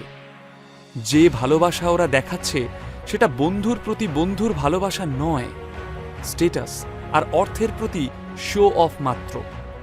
দীর্ঘশ্বাস ফেলে নীল ভাবে, অন্তত এরা তার সাথে যে আচরণটা করছে তাতে কোনো মিথ্যে নেই। এটুকুই সান্ত্বনা। নীল পার্টি হলের কোণে একটা চেয়ারে গিয়ে বসে। ঠিক তখনই ওর মোবাইলে একটা মেসেজ আসে। সেই মেসেজটা দেখে নীলের মুখে চওড়া একটা হাসি ফুটে ওঠে। ফোনের স্ক্রিনে ভেসে উঠেছে, 2 crore is credited in your bank account। নীল ফোনের স্ক্রিনে চুমু খেয়ে আপন মনেই হাসতে থাকে। নিজেকে যেন রাজার মতো মনে হচ্ছে নীলের। নীল শশাঙ্ক রায়চৌধুরীকে বলেছিল, আগামী 24 ঘন্টার মধ্যে যদি 2 কোটি টাকা তার অ্যাকাউন্টে ক্রেডিট না হয় তবে রায়চৌধুরীদের সঙ্গে হওয়া তার কন্ট্রাক্ট বাতিল হয়ে যাবে। শশাঙ্ক রায়চৌধুরী তার কথা রেখেছেন। রায়চৌধুরীরা এখন প্রায় নীলের বশেই, আর সেটা খুব ভালোভাবে বুঝতে পারে নীল। হঠাৎই একটা হইচই পড়ে যায় পার্টি হলে। নীলের হুঁশ ফেরে। সে দেখে সব বন্ধুরা হলের গেটের কাছে ভিড় করেছে। নীলের মনে প্রশ্ন জাগে, কে এসেছে? সে উঁকি ঝুঁকি মেরে কিছু লোককে সরিয়ে গেটের কাছে যেতেই দেখতে পেল সোহিনীকে। বাহ, কি অপরূপ সুন্দরী দেখাচ্ছে ওকে! কলেজ জীবনের ক্রাশকে দেখে মুগ্ধ হয়ে গেল নীল। ও ভাবল একবার কাছে গিয়ে সোহিনীর কুশল সংবাদ নেওয়া যাক। কিন্তু ঠিক তখনই শুভ্র চোখ পাকিয়ে বলা শুরু করল, এই তোরা সবাই শোন, একটা দারুণ গুড নিউজ আছে। সোহিনী, তুই বলবি না আমরা বলবো? নীল দেখে সোহিনী মিটিমিটি হাসছে। কি এমন সুখবর যার জন্য সবাই সোহিনীকে এভাবে ঘিরে ধরেছে? সোহিনী কিছু বলার আগেই শুভ্র বলল, আমাদের সোহিনী কোন কোম্পানিতে মডেলিংয়ের কন্ট্রাক্ট পেয়েছে জানিস? The great Roy Chowdhury industries. এই শুনে সবাই হাততালি দিয়ে উঠল, অভিনন্দন জানালো সোহিনীকে। নীল কিন্তু মনে মনে মজা পাচ্ছিল। যে কোম্পানির সঙ্গে চুক্তিবদ্ধ হওয়ার আনন্দে সোহিনী এত উচ্ছ্বসিত, শুভ্র সহ বাকিরাও ওকে তেল দিতে ব্যস্ত, সেই কোম্পানিরই ভাবি সিইও শ্রীমান নীল রায়চৌধুরী। অথচ কেউ সে কথা জানে না। সোহিনী সবার প্রশংসা বেশ উপভোগ করছিল। সবাই তো পারলে সোহিনীকে মাথায় তুলে নাচে। একজন তো সোহিনীর সামনে হাত পেতে দিয়ে বলল, এখনই একটা অটোগ্রাফ দিয়ে রাখ সোহিনী, পরে তো আর নাগাল পাওয়া যাবে না। এই শুনে সবাই একচোট হেসে নিল। শুভ্র বেশ গর্বের সাথে বলল, রায়চৌধুরীদের প্রডিউস করার প্রায় সবকটা সিনেমাই কিন্তু সুপার ডুপার হিট। ওইসব মুভিতে একবার চান্স পাওয়ার পর কোনো অভিনেতাদেরই আর ফিরে তাকাতে হয়নি। তাদের ক্যারিয়ার সেট হয়ে গেছে। আমি শিওর তোর ক্ষেত্রেও তাই হবে। সোহিনী একটু অহংকারী হাসি হেসে এমন ভাব করল যেন এইসব প্রশংসায় ওর কিচ্ছু আসে যায় না। ধীরে ধীরে একটা চেয়ারে এসে বসল সোহিনী। তার ঠিক উল্টো দিকের চেয়ারে গিয়ে বসল নীল। কিন্তু নীল বসার পর সোহিনী এমন ভান করল যেন ও নীলকে দেখতেই পাচ্ছে না। নীল যেন অদৃশ্য মানুষ। খারাপ লাগলেও হাসি মুখে সোহিনীর দিকে হাত বাড়িয়ে দিল নীল, অভিনন্দন জানাবে বলে। কিন্তু সোহিনীর বোধহয় অস্বস্তি হচ্ছিল, তাই উসখুস করে সোহিনী নিজেই নীলকে বলল, সরি নীল, আমার পাশের সিটটা আমার বেস্ট ফ্রেন্ডের জন্য বুকড রয়েছে, তুই এই সিটটা ছেড়ে দিবি প্লিজ।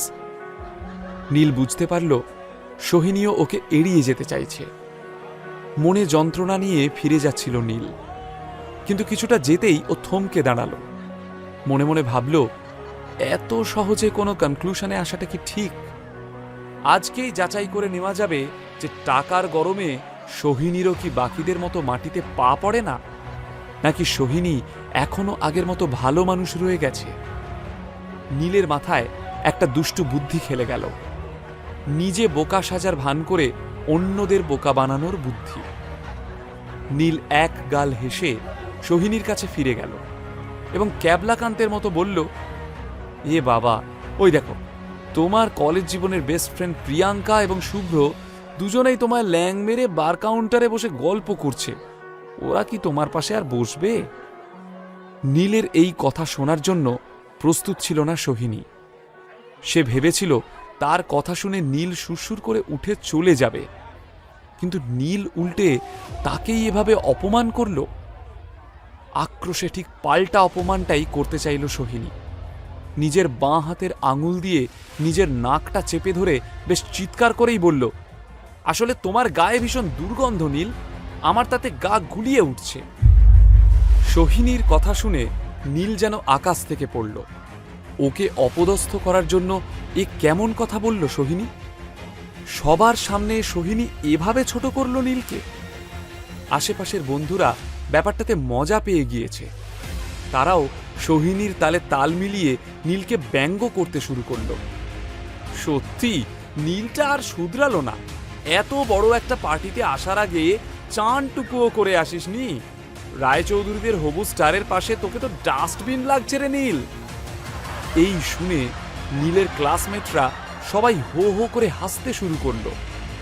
কেউ আবার বলল, আরে বেচারাটাকে দিন মজুরি খাটতে হয়, দেখ না, জামা কাপড়ে ওর চেহারায় কোনো জৌলুস নেই। পরিশ্রমের কাজ করলে গায়ে তো ঘামের দুর্গন্ধ হবেই। সোহিনীর বেশ মজা লাগছিল। নিজের অপমানের আচ্ছা বদলা নিতে পেরেছে সে। নীলের বাকি বন্ধুরাও সোহিনীকেই সাপোর্ট করল। নীল, তুই এখান থেকে সর তো। সোহিনী সবে নিজের উজ্জ্বল ভবিষ্যতের পথে পা রাখছে, তোর মতো আনলাকি পার্সনের সঙ্গ ওর জীবনে ব্যাড লাক নিয়ে আসবে। যা যা, এখান থেকে ভাগ। নীল স্তব্ধ হয়ে গিয়েছিল তার বন্ধুদের আচরণ দেখে। নীলের পোশাকে চাকচিক্যের অভাব, তাই তার বন্ধুরা তাকে এইভাবে তাচ্ছিল্য করছে, হেনস্থা করছে, এমনটা সে দুঃস্বপ্নেও ভাবেনি। সে এতটাই আহত, বিস্মিত ছিল যে প্রতিবাদ করার ভাষাটুকুও খুঁজে পাচ্ছিল না। মাথা নিচু করে চলে যাচ্ছিল নীল। হঠাৎই একজন এসে নীলের হাতটা ধরল এবং ভিড়ের বাইরে টেনে নিয়ে গেল তাকে। নীল সেই মুহূর্তেই বুঝতে পারল এটা তার স্কুল ও কলেজ জীবনের সব থেকে কাছের বন্ধু মিহির। কারণ এই কাজটা মিহির আজীবনই করে এসেছে। আজও মিহির নীলকে পার্টি হলের একটা ফাঁকা জায়গায় নিয়ে গিয়ে অভিযোগের গলায় বলল, হ্যাঁ রে, বিয়ে করেও তোর সোহিনীর জন্য প্রেম গেল না? ফালতু চারটে খিস্তি খাওয়ার জন্য কেন ওর পেছনে ঘুরঘুর করছিস? প্রেম যে কাঁঠালের আঠা, আরে লাগলে পরে ছাড়ে না। গানটা গাইতে গাইতে 2 হাত বাড়িয়ে শাহরুখ খানের পোজে দাঁড়ালো নীল। আর সেই মুহূর্তেই অট্ট হাসি হেসে মিহির এবং নীল একে অপরকে জড়িয়ে ধরল। চিয়ার্স! কাচের গ্লাসে গ্লাস ঠেকিয়ে ড্রিঙ্কসে চুমুক দিয়ে 2 বন্ধু পুরনো দিনের গল্পে ডুব দিল। স্কুল থেকেই মিহির আর নীল ছিল অভিন্ন সত্তা। কলেজ জীবনে সেটা গিয়ে আরও মজবুত হয়ে গিয়েছিল। পাড়ার মোড়ে মারপিট থেকে শুরু করে টিচারের বকুনি, সব রকম বিপদ থেকে মিহিরই নীলকে বাঁচিয়ে আনত। আবার মেয়ে পটানোর হেল্প থেকে শুরু করে পরীক্ষার হলে টুকলি পাচার, নীলও মিহিরের জন্য জীবন দিয়ে দিতেও পিছপা হতো না। নীল মনে মনে এটুকু ভেবে স্বস্তি পেল যে বাকিরা পাল্টে গেলেও মিহির অন্তত আগের মতোই রয়েছে। ওদের বন্ধুত্ব আজও অটুট আছে দেখে নীল মনে মনে খুশি হল।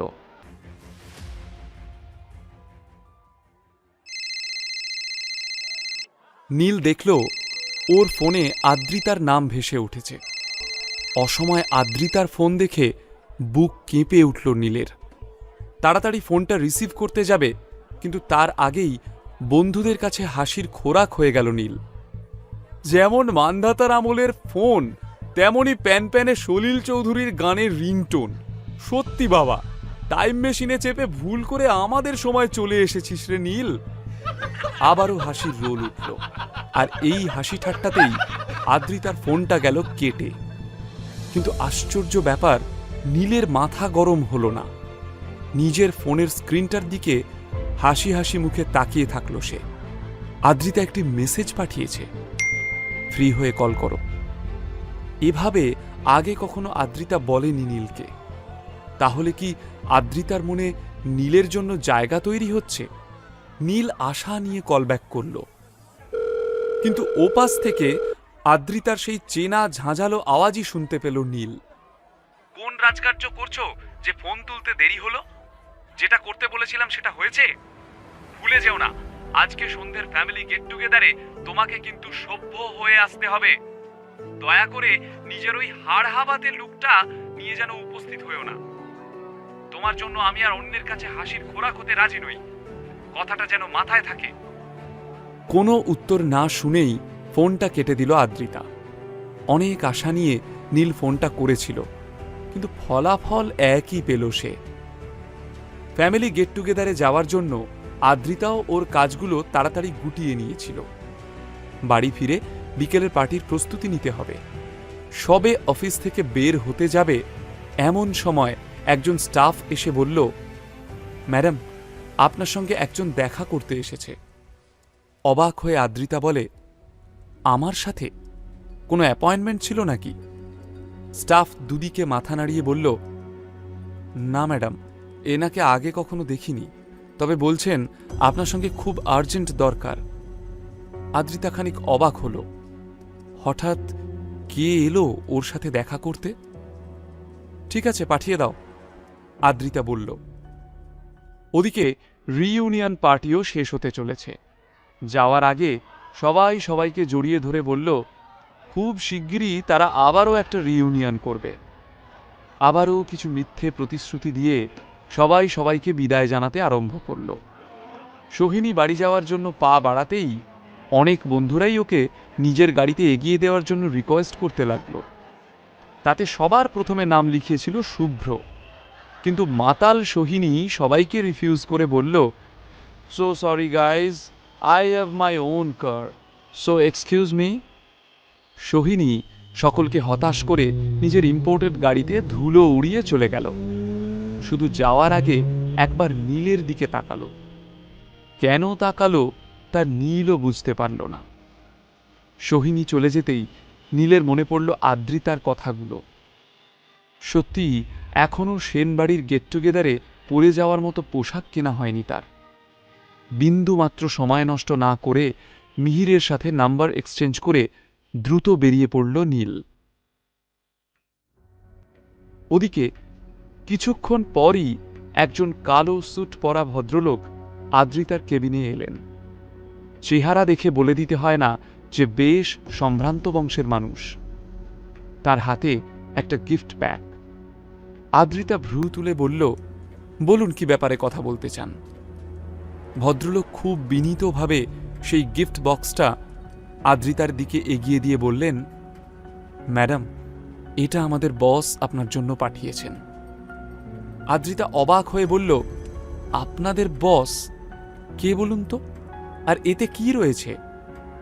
লোকটি একটু হেসে বললেন, বস বলেছেন এই বক্সটি খুলে দেখলেই আপনি ওনার পরিচয় বুঝতে পারবেন।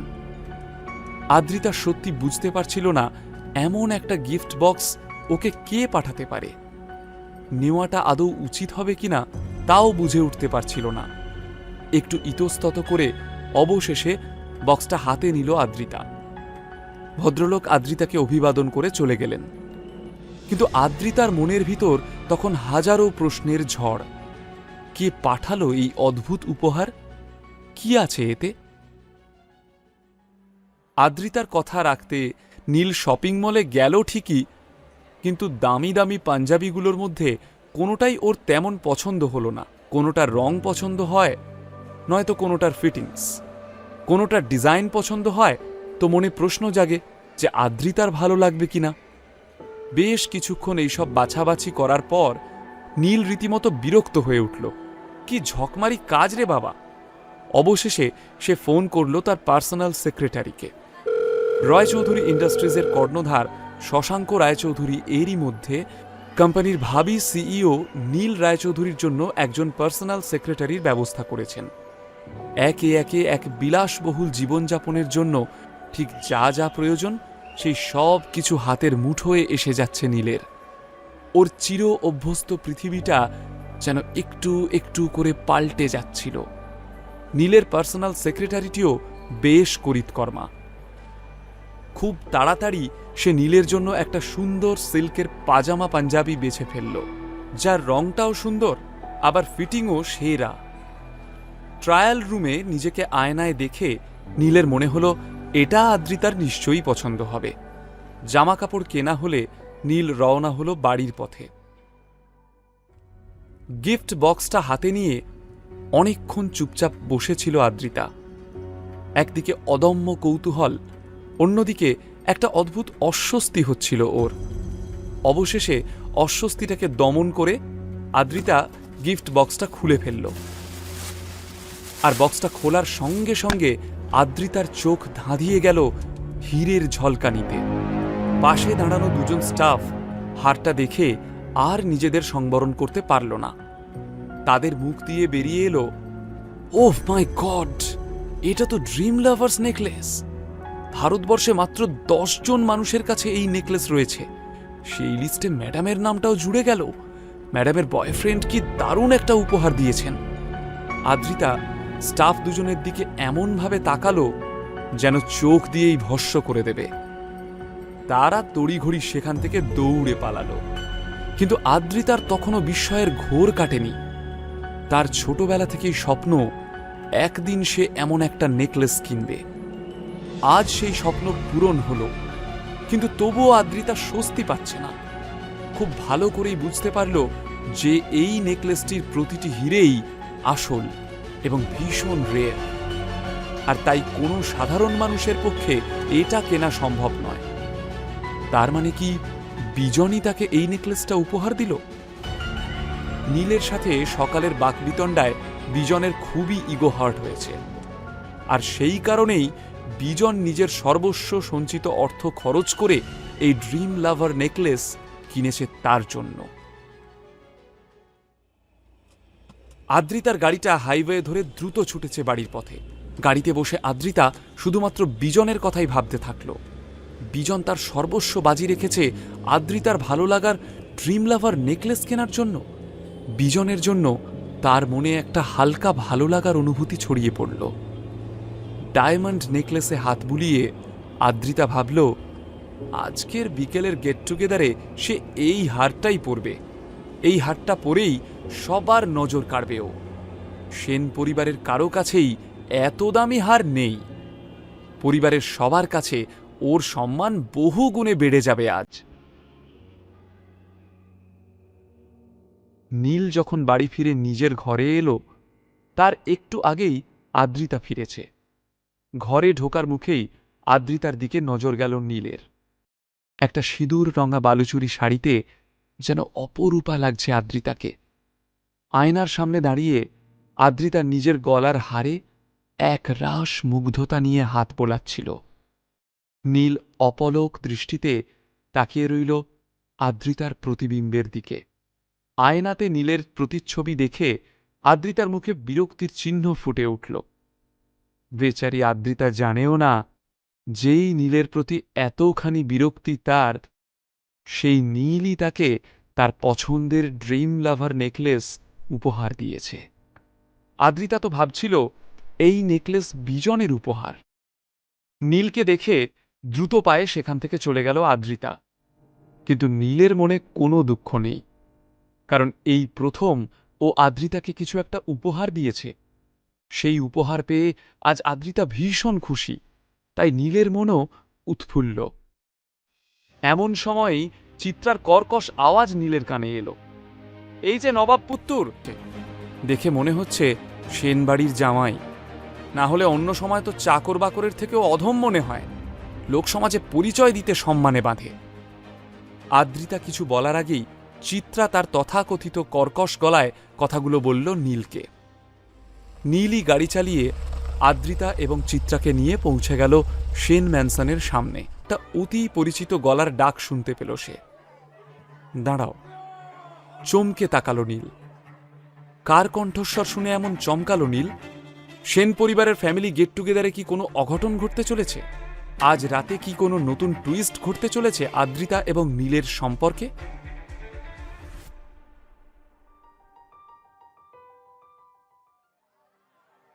দাঁড়াও, কথাটা শুনে পিছনে তাকাতেই এক রাস বিতৃষ্ণা জন্মালো নীলের মুখে। সেন পরিবারের প্রায় সব অনুষ্ঠানেই এই কণ্ঠস্বরের অধিকারী লোকটি নীলকে অপদস্থ করেছে। এই মানুষটি হচ্ছেন আদ্রিতার কাকা নবীন সেন। সেন পরিবারের সবচেয়ে ধনী ব্যক্তি এই নবীন সেন ইতালির বাসিন্দা। সেখানেই ওনার টেক্সটাইলের বিরাট ব্যবসা রয়েছে, আর সেই নিয়ে তার অহংকারেরও শেষ নেই। শুধু যে নিজের সম্পদ নিয়ে উনি অহংকার করেন তা নয়, অপরকে ছোট করায় তার জুড়ি মেলা ভার। বিশেষত নীলকে ভর্ৎসনা করার যেন একটা আলাদাই উৎসাহ খুঁজে পান তিনি। নীলও সেটা, বউয়ের পোষ্য হয়ে আছো, সেনবাড়ির দয়া দাক্ষিণে দিব্যি তো চলে যাচ্ছে, লজ্জা টজ্জা করতে গেলে তো এই আরামের জীবন ছাড়তে হতো, তার থেকে বরং লজ্জা ত্যাগ করাই ভালো, কি বলো? এই বলে নবীন কাকা নিজের রসিকতায় নিজেই একটু হেসে নিয়ে ফের বললেন, তা বললে না তো গড়িয়াহাটের ফুটপাত থেকে কত দিয়ে কিনেছো পাঞ্জাবিটা? নীল বুঝল একটা উত্তর না দিলে নবীন কাকার এই জেরা চলতেই থাকবে। তাই তার হাত থেকে রক্ষা পাওয়ার জন্যই তা রাগত চোখে নীলের দিকে তাকালো, যেন সবটা ওরই দোষ। তারপরই গটগট করে হেঁটে গিয়ে একটু দূরের একটা চেয়ারে ধপ করে বসে পড়ল। ভীষণ খারাপ লাগছিল আদ্রিতার নীলকে এইভাবে অপদস্থ হতে দেখে। মনে মনে সেও ভাবছিল, নীলকে তো সে 10,000 টাকা দিয়েছিল নতুন জামা কাপড় কেনার জন্য। তাহলে কি নীল টাকা বাঁচানোর জন্য সত্যি সত্যি গড়িয়াহাটের ফুটপাত থেকে এই পাঞ্জাবিটা কিনল? নিজের উপর রাগ হচ্ছিল আদ্রিতার। এর চেয়ে নিজে কিছু একটা কিনে দিলে ভালো হতো। কেন যে সে এই অপদার্থটার উপর ভরসা করতে গেল? ভেবেছিল এবার অন্তত মান রক্ষা হবে, কিন্তু এবারেও মুখ ডোবালো নীল। নীলকে নিয়ে হাসি ঠাট্টা শেষ হওয়ার পর এবার নবীন কাকার আক্রমণের পালা আদ্রিতাকে।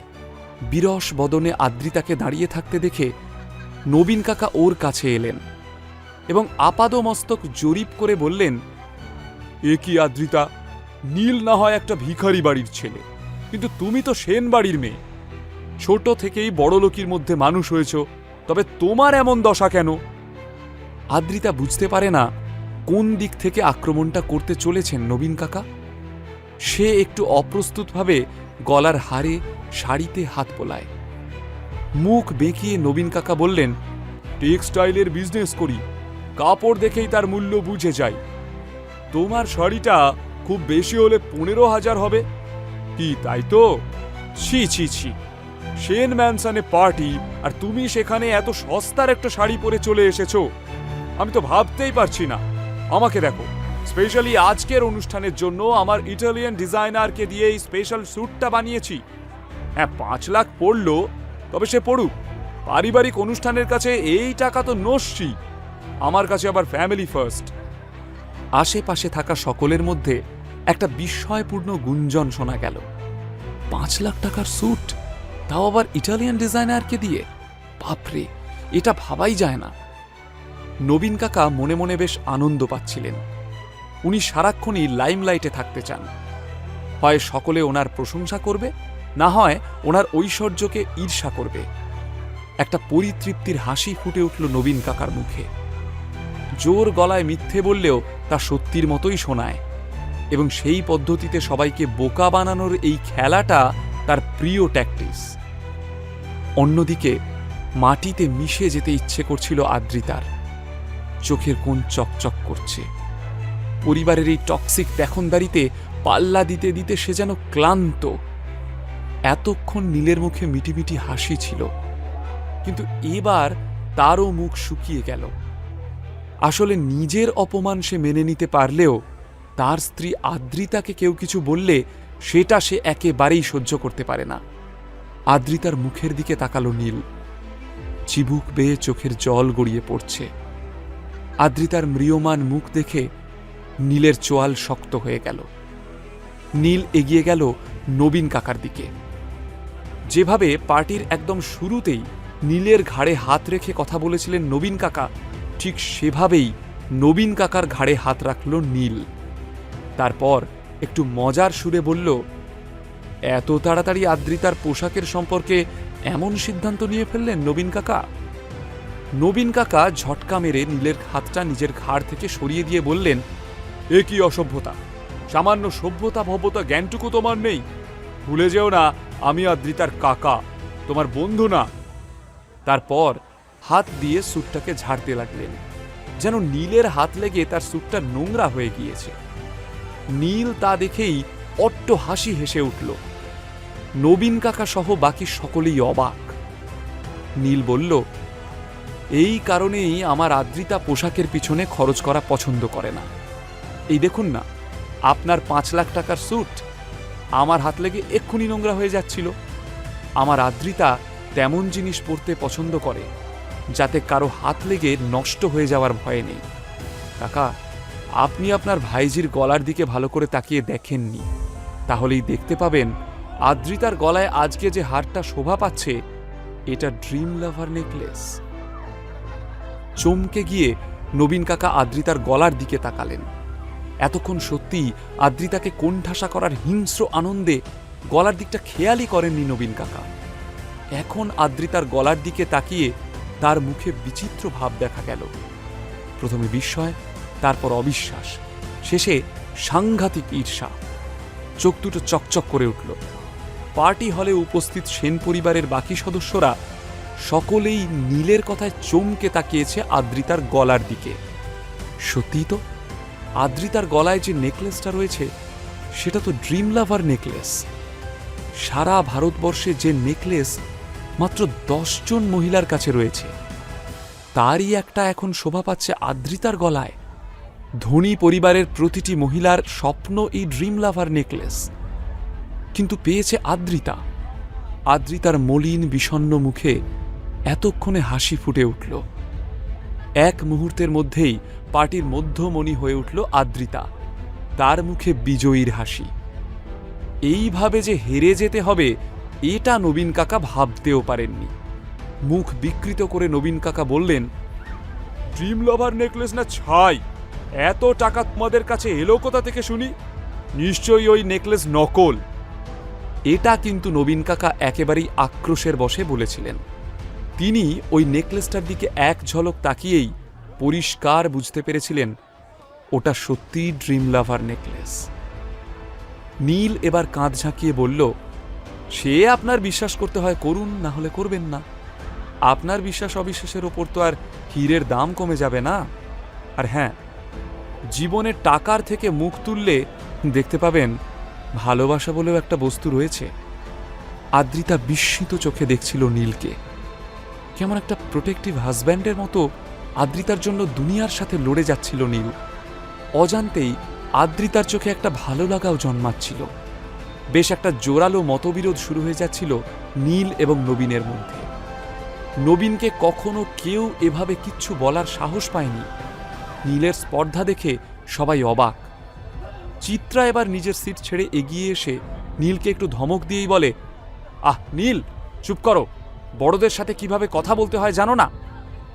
তারপর একটু বিগলিত হাসি হেসে নবীন সেনের দিকে ফিরে বলল, কিছু মনে করো না নবীন, নীল ছেলে মানুষ, একটু শর্ট টেম্পার, কখন কাকে কি বলে ফেলে, ও তো তোমার চেয়ে অনেক ছোট, ক্ষমাঘেন্না করে দিও।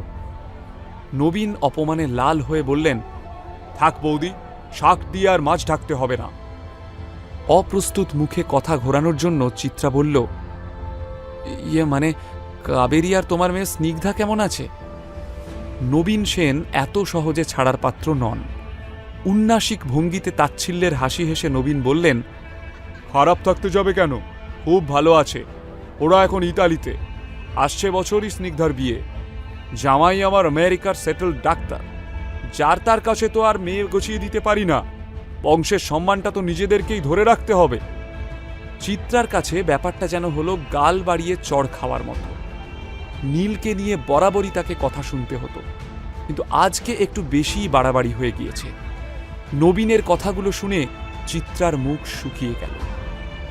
যতটুকু ভালো লাগা আদ্রিতার মনে জন্মেছিল, মায়ের ম্লান মুখ দেখে তা কর্পূরের মতো উবে গেল। রাগের বশে নীলের পাঞ্জাবিটা খামচে ধরল আদ্রিতা। ওর চোখে মুখে আক্রোশ এবং ঘেন্না। নীলও চমকে উঠল আদ্রিতাকে দেখে। এবারেও কি আদ্রিতা তাকেই ভুল বুঝল? আদ্রিতা এবং নীলের মধ্যে যতটুকু অভিমানের বরফ গলছিল তা কি আবারও জমে কঠিন হয়ে যাবে? দুজনের জীবনে কি ভালোবাসা ধরা দেবে, নাকি এই প্রতিপত্তির প্রতিযোগিতার কালো অভিশাপ গ্রাস করবে ওদের দুজনকে?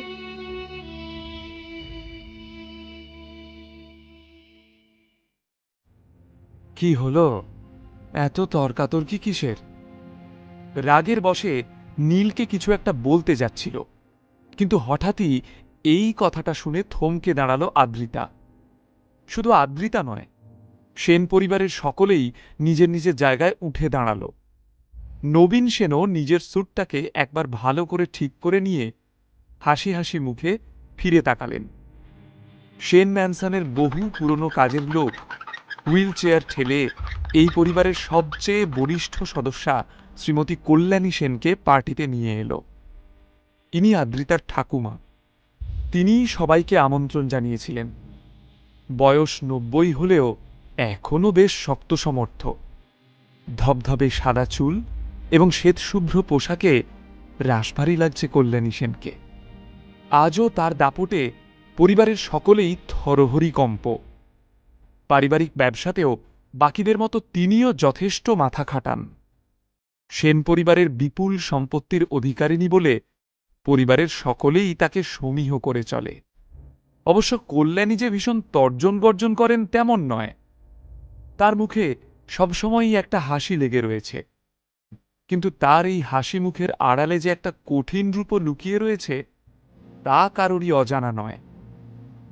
কল্যাণী সেন আসার পরই নবীন হন্তদন্ত হয়ে এগিয়ে গেলেন মায়ের দিকে। নবীনকে দেখে কল্যাণীর মুখে হাসি ছড়িয়ে পড়ল, কিন্তু নীল ওনার পায়ে হাত দিয়ে প্রণাম করতে গেলেই কল্যাণীর সেই হাসিটা মুহূর্তে উধাও হয়ে গেল। বরং নীল আদ্রিতা এবং চিত্রাকে দেখে তার মুখে একটা প্রচ্ছন্ন বিরক্তির ছাপ দেখা দিল। আসলে শুধু নীল নয়, চিত্রা এবং আদ্রিতাকেও খুব একটা পছন্দ করেন না কল্যাণী সেন। বড় ছেলের মৃত্যুর পর থেকে বৌমা এবং নাতনির সঙ্গে কোনো যোগাযোগই নেই তার। শুধুমাত্র লোকনিন্দা এড়াতে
খেতে বসা যাক।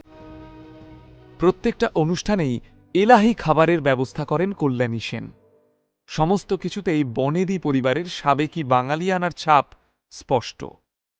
মোচার ঘণ্ট, ধোকার ডালনা, এঁচড় কোপ্তা, চিংড়ি মাছের মালাইকারি, ভেটকি পাতুরি, ইলিশ ভাপা, কাতল কালিয়া, পোলাও, কচি পাঁঠার ঝোল, শেষ পাতে চাটনি এবং দই মিষ্টি, সব মিলিয়ে একেবারে রাজকীয় আয়োজন। খাবার টেবিলে বসে নীল আর কারোর দিকে তাকালো না। খেতে বড্ড ভালোবাসে নীল। পছন্দের খাবারগুলো প্লেটে নিয়ে খাওয়া শুরু করল সে। পরিপাটি করেই খাচ্ছিল নীল। তার আদব কায়দাতেও যে কোনো অসঙ্গতি বা ত্রুটি ছিল তা নয়। অন্য কোনো দিকে মনোযোগ না দিয়ে দ্রুত খাবার খাচ্ছিল সে। এই সুস্বাদু খাবার তো পরিপূর্ণ মনোযোগের সাথেই খাওয়া উচিত, না হলে তো খাবারেরই অসম্মান। কিন্তু তাতেও সেন পরিবারের সমস্যা। নীলকে ওভাবে কে বসল। সবার খাওয়া দাওয়া শেষ হতেই কল্যাণী সবাইকে কাছে ডাকলেন এবং গলা খাঁকড়ে বললেন, আজকে তোমাদের এখানে ডাকার পিছনে আমার একটা উদ্দেশ্য রয়েছে। সবার মধ্যে একটা গুজগুজ ফুসফুস শুরু হয়ে গেল। কল্যাণী সেন সবাইকে একসাথে কি বলার জন্য ডাকলেন? একটু বিরতি নিয়ে কল্যাণী সেন আবারও শুরু করলেন। রয়চৌধুরী গ্রুপ অফ ইন্ডাস্ট্রিজ আগামী 2-3 দিনের মধ্যেই তাদের নতুন সিইওকে নিযুক্ত করতে চলেছে। এটা কিন্তু এখনো কেউ জানে না, যাকে বলে একেবারে ঘোড়ার মুখের খবর, বুঝেছ? কথাটা শোনার সঙ্গে সঙ্গেই সেন পরিবারের সকলে নিজেদের মধ্যে মুখ চাওয়াচাওয়ি করতে লাগল। এমন একটা খবর যে সত্যি আলোড়নকারী তা অস্বীকার করার উপায় নেই। সকলের মনেই তখন কৌতূহল, এমন একটা সিদ্ধান্ত কেন নিচ্ছে রায়চৌধুরীরা? কি এমন ঘটল যে এমন একটা সিদ্ধান্ত নেওয়ার প্রয়োজন হল? নীল একটু আগে অবধি মনোযোগ সহকারে খাচ্ছিল, কিন্তু রায়চৌধুরীদের নতুন সিইওর প্রসঙ্গটা ওঠার পর থেকেই খাওয়ার দিকে মন থাকলেও তার কান ছিল কল্যাণী সেনের কথার দিকে। কল্যাণী সেন খানিকক্ষণ চুপ করে সকলের মুখের দিকে তাকিয়ে সবার প্রতিক্রিয়া লক্ষ্য করলেন। তারপর হাসি মুখে বললেন, তাহলে এবার তোমরা বলো কে কি ভাবছ? এটা কিন্তু আমাদের জন্য একটা বড় সুযোগ হতে পারে। আমি খবর পেয়েছি রায়চৌধুরীদের নতুন সিইও খুব ইয়াং, ওই আদ্রিতার বয়সী হবে। আমার মনে হয় ওদের আরও একবার আমরা অ্যাপ্রোচ করতে পারি। আমরা যদি আমাদের পয়েন্ট অফ ভিউ ওদের এই নতুন সিইওকে ঠিকমতো বোঝাতে পারি, আর উনি যদি আমাদের সাথে কন্ট্রাক্ট সাইন করতে রাজি হয়ে যান, তাহলে সেনদের জন্য সৌভাগ্যের দরজাটা চিরকালের মতো খুলে যাবে। আসলে রায়চৌধুরীরা হলো এমন একটা নাম যার সাথে সারা বাংলার ছোট বড় সমস্ত কোম্পানিগুলো নিজেদের নাম জড়াতে চায়। একবার টাই আপ করতে পারলেই সেই কোম্পানিকে আর ফিরে তাকাতে হয় না। সে কারণেই সেনরা বারংবার চেষ্টা করেছে রায়চৌধুরীদের সঙ্গে চুক্তিবদ্ধ হতে, তবে প্রতিবারই কোনো না কোনো কারণে তা সফল হয়ে ওঠেনি। কিন্তু নতুন সিইও আসার খবরে একটা নতুন সম্ভাবনাও কি দিচ্ছে। নীল মনে মনে ভাবে, এই মহিলা যতই কুচুটে হোক না কেন, একটা কথা অবশ্যই মানতে হবে, এই 90 বছরের বৃদ্ধা চলাফেরা করেন হুইল চেয়ারে, কিন্তু বাজার দরের সমস্ত খবর এনার নখদর্পণে। তা না হলে সংবাদ মাধ্যমও এখনো যে খবর জানে না, সেই খবরটাও পৌঁছে গেল কল্যাণী সেনের কাছে। কল্যাণী সেন আবারও বলা শুরু করলেন, আশা করি বুঝতে পারছ যে এই ডিলটা কতটা ইম্পর্ট্যান্ট। তাহলে কে এই গুরুদায়িত্বটা পালন করবে বলো? যে এই ডিলটা ক্র্যাক করতে পারবে, এই পরিবারের উন্নতিতে তার অবদান স্বর্ণাক্ষরে লেখা থাকবে। আমি কথা দিচ্ছি, তাকে আমি নিজে পুরস্কৃত করব। সেন পরিবারের অনেকেই দেখা গেল এই ব্যাপারে বেশ উৎসাহী। আদ্রিতার জাট্টুতো খুঁড়তুতো ভাই বোনেদের মধ্যে অনেকেই বলতে লাগলো, ঠাম্মা তুমি আমাকে একবার সুযোগ দিয়ে দেখো, আমি তোমায় নিরাশ করব না। কেউ আবার গ্যারান্টি দিল যে এই ডিল সে ক্র্যাক করবে। কেউ আবার নিজের বড়াই করতে শুরু করলো, যেন চাকরির ইন্টারভিউ দিচ্ছে। সবার অবস্থা দেখে ভীষণ মজা পেল নীল। রাজামশাইয়ের বিশ্বস্ত সব সেনাপতিরা যেন নিজেদের প্রমাণ করার জন্য এই সুযোগেরই অপেক্ষা করছিল। আর হবে নাই বা কেন? যে একবার কল্যাণী সেনের স্বপ্ন পূরণ করতে পারবে, সে হয়ে উঠবে সেন পরিবারের চোখের মণি।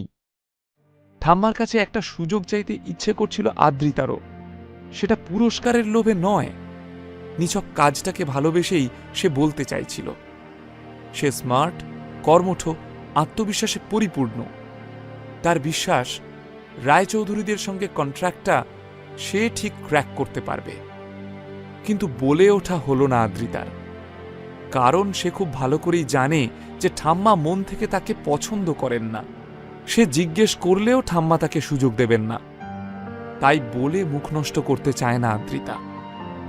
কল্যাণী সবার দিকে হাসি মুখে তাকিয়ে জরিপ করছিলেন, যেন জহুরির চোখ দিয়ে আসল হিরেটিকে তিনি বেছে নিচ্ছেন। সবার উপর চোখ বুলিয়ে কল্যাণী সেন নিজের ছোট ছেলে নবীনের দিকে তাকালেন। আদরের ছেলে নবীন সব সময় মায়ের পাশে পাশে থাকে, আজও তার ব্যতিক্রম হল না। আহ্লাদিত গলায় কল্যাণী বললেন, বাবা নবীন, তোমার উপর আমার অনেক ভরসা।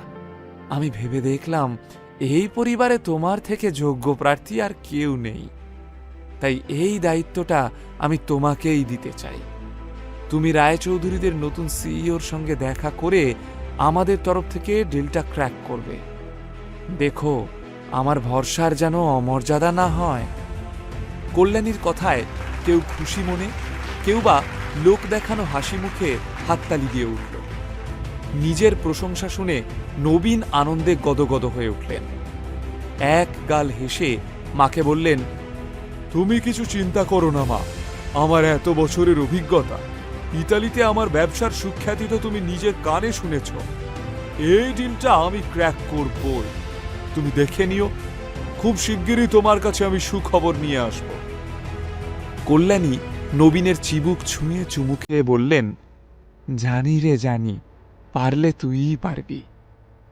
তারপর কল্যাণী হাসি মুখে ছেলের সঙ্গে ব্যবসার ব্যাপারে কথা বলতে লাগলেন। নবীনও নিজের কৃতিত্ব যতটা পারা যায় ফুলিয়ে ফাঁপিয়ে জাহির করতে লাগল। মনে মনে বেশ মজা পাচ্ছিল নীল। সবাই এতক্ষণ নীলকে এত অপমান করছিল, কিন্তু একবার ওর আসল পরিচয়টা জানতে পারলেই এই খোটা সিক্কাই এদের কাছে হয়ে উঠবে বহু মূল্যবান আশরাফি। সত্যি, মানুষ ভীষণ ধান্দাবাজ। নবীন কাকা যে এত গর্বের সঙ্গে বলছেন ওনার কাছে এই ডিলটা ক্র্যাক করা জল ভাত, তা উনি কি জানেন যে রায়চৌধুরীদের নতুন সিইওকে উনি অলরেডি বিরূপ করে ফেলেছেন? এই কথাটা ভেবেই নীলের ভীষণ মজা লাগছিল। নীল বাঁকা হেসে বলল, হ্যাঁ, যখন রায়চৌধুরীদের অফিসে নবীন কাকার সাথে আমার দেখা হবে তখন বেশ জমে উঠবে খেলাটা। মিটিমিটি হেসে পাশ ফিরতেই নীল চমকে উঠল। অবাক চোখে ওর দিকে তাকিয়ে রয়েছে আদ্রিতা। ভয়ে গলা শুকিয়ে গেল নীলের। তার মানে আদ্রিতা কি নীলের কথাটা শুনে ফেলল? আদ্রিতার সামনে ফাঁস হয়ে গেল নীলের আসল পরিচয়। এবার তাহলে কি ঘটতে চলেছে?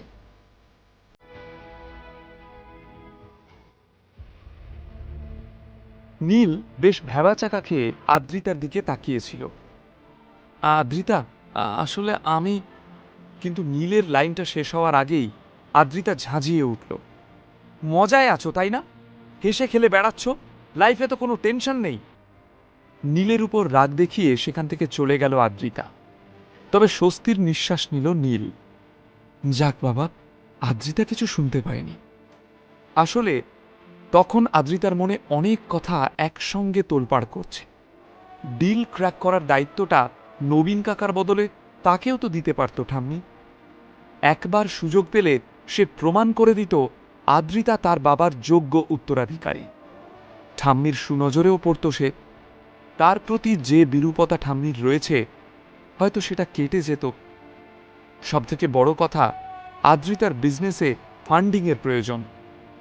যদিও বিজন সেন কর্পোরেশনে বিনিয়োগ করে, কিন্তু বিজন এবং রায়চৌধুরীদের মধ্যে আকাশ পাতাল তফাৎ। রায়চৌধুরীদের সাথে ডিলটা ক্র্যাক করলেই আদ্রিতার ফান্ডিংয়ের চিন্তা চিরদিনের মতো দূর হয়ে যেত।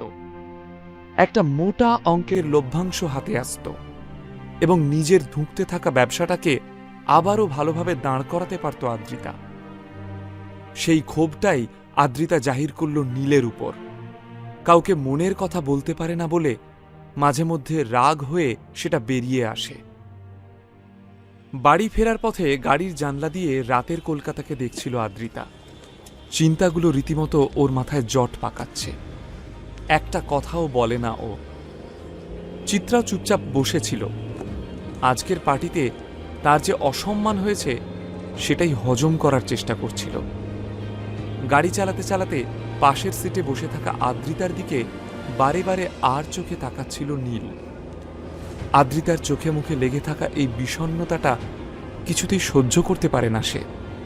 আদ্রিতার মনে নীলের জন্য কোনো অনুভূতি না থাকলেও নীলের মনে তো আদ্রিতার জন্য অপার ভালোবাসা। নীল মনে মনে বলল, তোমার সমস্ত প্রবলেম আমি সলভ করে দেব আদ্রিতা, শুধু আমাকে একটু সময় দাও। আমি সোনার জাদুকাঠি পেয়েছি, তা ছুঁয়ে দিলেই তোমার মনের সব বিষণ্ণতা কেটে যাবে। তুমি আবার খিলখিল করে হেসে উঠবে। মিলিয়ে নিও তুমি। ভীষণ ক্লান্ত লাগছিল আদ্রিতার। বাড়ি ফিরেই কোনো রকমে নিজের সাজ পোশাক পরিবর্তন করে স্নান সেরে সে বিছানায় এসে শুয়ে পড়ল। কিন্তু চিন্তায় চোখে ঘুম এলো না। নীল আর আদ্রিতার বেডরুম একটাই, কিন্তু সেটা শুধুমাত্র লোক দেখানো। এক ঘরে এক ছাদের তলায় থেকেও তারা আজ অবধি কখনো এক বিছানায় ঘুমোয়নি। বিছানাটা ছিল সম্পূর্ণ আদ্রিতার দখলে, আর নীলের জায়গা ছিল ওই ঘরেরই মেঝেতে কিংবা সোফায়। আজ পূর্ণিমা, রূপলি চাঁদের জ্যোৎস্না জানলা দিয়ে এসে ঘরে পড়েছে। নীল দেখল আলো আধারি সেই ঘরে একটা সিফনের নাইট গাউন পরে রয়েছে আদ্রিতা। ভীষণ মায়াবী দেখাচ্ছে ওকে। পায়ে পায়ে আদ্রিতার বিছানার কাছে গিয়ে দাঁড়ায় নীল। আজ ওর ভীষণ ইচ্ছে করছে সব গণ্ডি ভেঙে আদ্রিতার কাছাকাছি পৌঁছে যেতে। আদ্রিতা অন্যমনস্কভাবে পাশ ফেরার সময় বিছানার পাশে নীলকে দাঁড়িয়ে থাকতে দেখে চমকে ওঠে। সন্দিগ্ধ চোখে তাকিয়ে বলে, এ কি, তুমি কি করছো এখানে? আমাদের চুক্তিগুলো ভুলে গেলে নাকি? ফুলশয্যার রাতেই কিন্তু আমি স্পষ্ট জানিয়ে দিয়েছিলাম যে তুমি আমাকে কখনো ছোঁয়ার চেষ্টাও করবে না। কিন্তু নীল এক মনে দাঁড়িয়ে দেখল আদ্রিতাকে এবং তারপর খুব শান্তভাবে বলল, ভুল বুঝছো আদ্রিতা, আমি একটা কথা বলতে এসেছি। নীল আদ্রিতার মুখোমুখি বসে ওর চোখে চোখ রেখে বলল, নবীন কাকা কখনো রায়চৌধুরীদের সঙ্গে ওই ডিল ক্র্যাক করতে পারবেন না। পারলে একমাত্র তুমিই পারবে। এবার দুশ্চিন্তা না করে ঘুমিয়ে পড়ো লক্ষ্মীটি। কথাটা বলে আর এক মুহূর্ত দাঁড়ালো না নীল। মেঝেতে নিজের বিছানায় এসে শুয়ে পড়ল। বিস্মিত হতবাক দৃষ্টিতে কিছুক্ষণ নীলের দিকে তাকিয়ে রইল আদ্রিতা। সে নীলকে কখনো স্বামীর মর্যাদা দেয়নি। নীলও আদ্রিতার ওপর কোনো জোর খাটাতে নারাজ। এমন একটা দিন আসবে যেদিন আমায় স্বেচ্ছায় কাছে টেনে নেবে আদ্রিতা। আমি সেই দিনটার জন্য অপেক্ষা করে থাকব। জানলা দিয়ে চাঁদ দেখতে দেখতে এই কথাটাই ভাবল নীল। নীলকে এর আগে কখনো ব্যবসার ব্যাপারে এভাবে কথা বলতে শোনেনি আদ্রিতা। আজ হঠাৎ কি হলো নীলের? ও ব্যবসায় অনভিজ্ঞ। রায়চৌধুরীদের সঙ্গে ডিল ক্র্যাক করাটা অত সহজ নয়। আর তাছাড়া নবীন কাকা সেটা ক্র্যাক করতে না পারলেও ঠাম্মির ফেভারিট লিস্টে এখনো অনেক পেয়াদা বাকি। আমি রয়েছি একদম শেষে। তাহলে নীল কি করে এত কনফিডেন্সের সাথে এই কথাগুলো বলল? ও কি আমাকে সান্ত্বনা দিচ্ছিল? এতটা কি সত্যিই আমার জন্য ভাবে নীল? আকাশ পাতাল ভাবতে ভাবতে ঘুমিয়ে পড়ল আদ্রিতা। মাঝের 4টে দিন যেন চোখের পলকে কেটে গেল। অবশেষে রয় চৌধুরী ইন্ডাস্ট্রিজের নতুন সিইওর জয়নিংয়ের দিন এসে উপস্থিত। সকাল সকালই শশাঙ্ক রায়চৌধুরীর ফোন পেয়েছে নীল। তিনি খুবই উত্তেজিত। আজকে তার নাতি অফিসের দায়িত্বটা নিলে তিনি নিশ্চিন্ত হন। প্রতিদিনের মতো সেদিনও আদ্রিতা অফিসে বেরিয়ে যাওয়ার পরপরই নীল নিজের সাধারণ পোশাকেই তৈরি হয়ে নিল। ইচ্ছে করেই তেমন সাজগোজ করল না, শাশুড়িমা বেকার সন্দেহ করবে। এই মুহূর্তে নীল চায় না যে আদ্রিতা বা চিত্রা তার আসল পরিচয় জানুক, তাই চিরাচরিত ভঙ্গিতেই যথারীতি নিজের পক্ষীরাজে চড়ে রওনা হয় রায়চৌধুরী ইন্ডাস্ট্রিজের উদ্দেশ্যে। রায়চৌধুরীদের অফিসটা শহরের অন্যান্য উল্লেখযোগ্য বিল্ডিংগুলোর মধ্যে অন্যতম। 30 তলা বিল্ডিংয়ের প্রতিটা ফ্লোরেই রায়চৌধুরীদের নানান রকম কাজকর্ম চলে। একাধিক ব্যবসায় বিনিয়োগ করে এই রায়চৌধুরীরা, তার মধ্যে ফিল্ম ইন্ডাস্ট্রিজও একটা। তাই বড় বড় নামী শিল্পীদেরও যাতায়াত রয়েছে এখানে। রায়চৌধুরী ইন্ডাস্ট্রিজের বিশাল বড় পার্কিংয়ে যখন নীল পৌঁছালো, তখন অলরেডি সেখানে প্রচুর নামিদামি গাড়িরা জায়গা করে নিয়েছে। নীলের আফসোস হলো, এই স্কুটারটা তার কাছে পক্ষীরাজ হলেও এই ব্র্যান্ডেড গাড়িগুলোর ভিড়ে সবার নজর যাবে স্কুটারটার দিকে। এই কোম্পানির সিইও এমন একটা স্কুটারে এসেছেন দেখলে শুধু যে তার দাম কমে যাবে তাই নয়, হয়তো রায়চৌধুরী কোম্পানিরও ভ্যালু কমে যেতে পারে। তাই নীল ঠিক করলো স্কুটারটা এখানে রাখার বদলে রাস্তার উল্টো দিকের ফুটপাতের ধারে পার্ক করে রেখে যাবে। যেমন ভাবা তেমন কাজ। স্কুটারটা পার্ক করে রায়চৌধুরী ইন্ডাস্ট্রিজের বিশাল বিল্ডিংয়ের দিকে এগিয়ে গেল নীল। আর ঠিক তখনই একটা বিকট শব্দ শুনে পিছনে তাকাতেই চমকে উঠল সে। একটা লাল রঙের বিলিতি গাড়ি অতি স্পিডে ছুটে এসে নীলের স্কুটারটাকে ধাক্কা মেরেছে, আর সেই ধাক্কা সামলাতে না পেরে ছিটকে পড়েছে তার স্কুটার। বিশ্রীভাবে তেবড়ে গেছে স্কুটারের পিছনের দিকটা। এ কি আমার স্কুটার!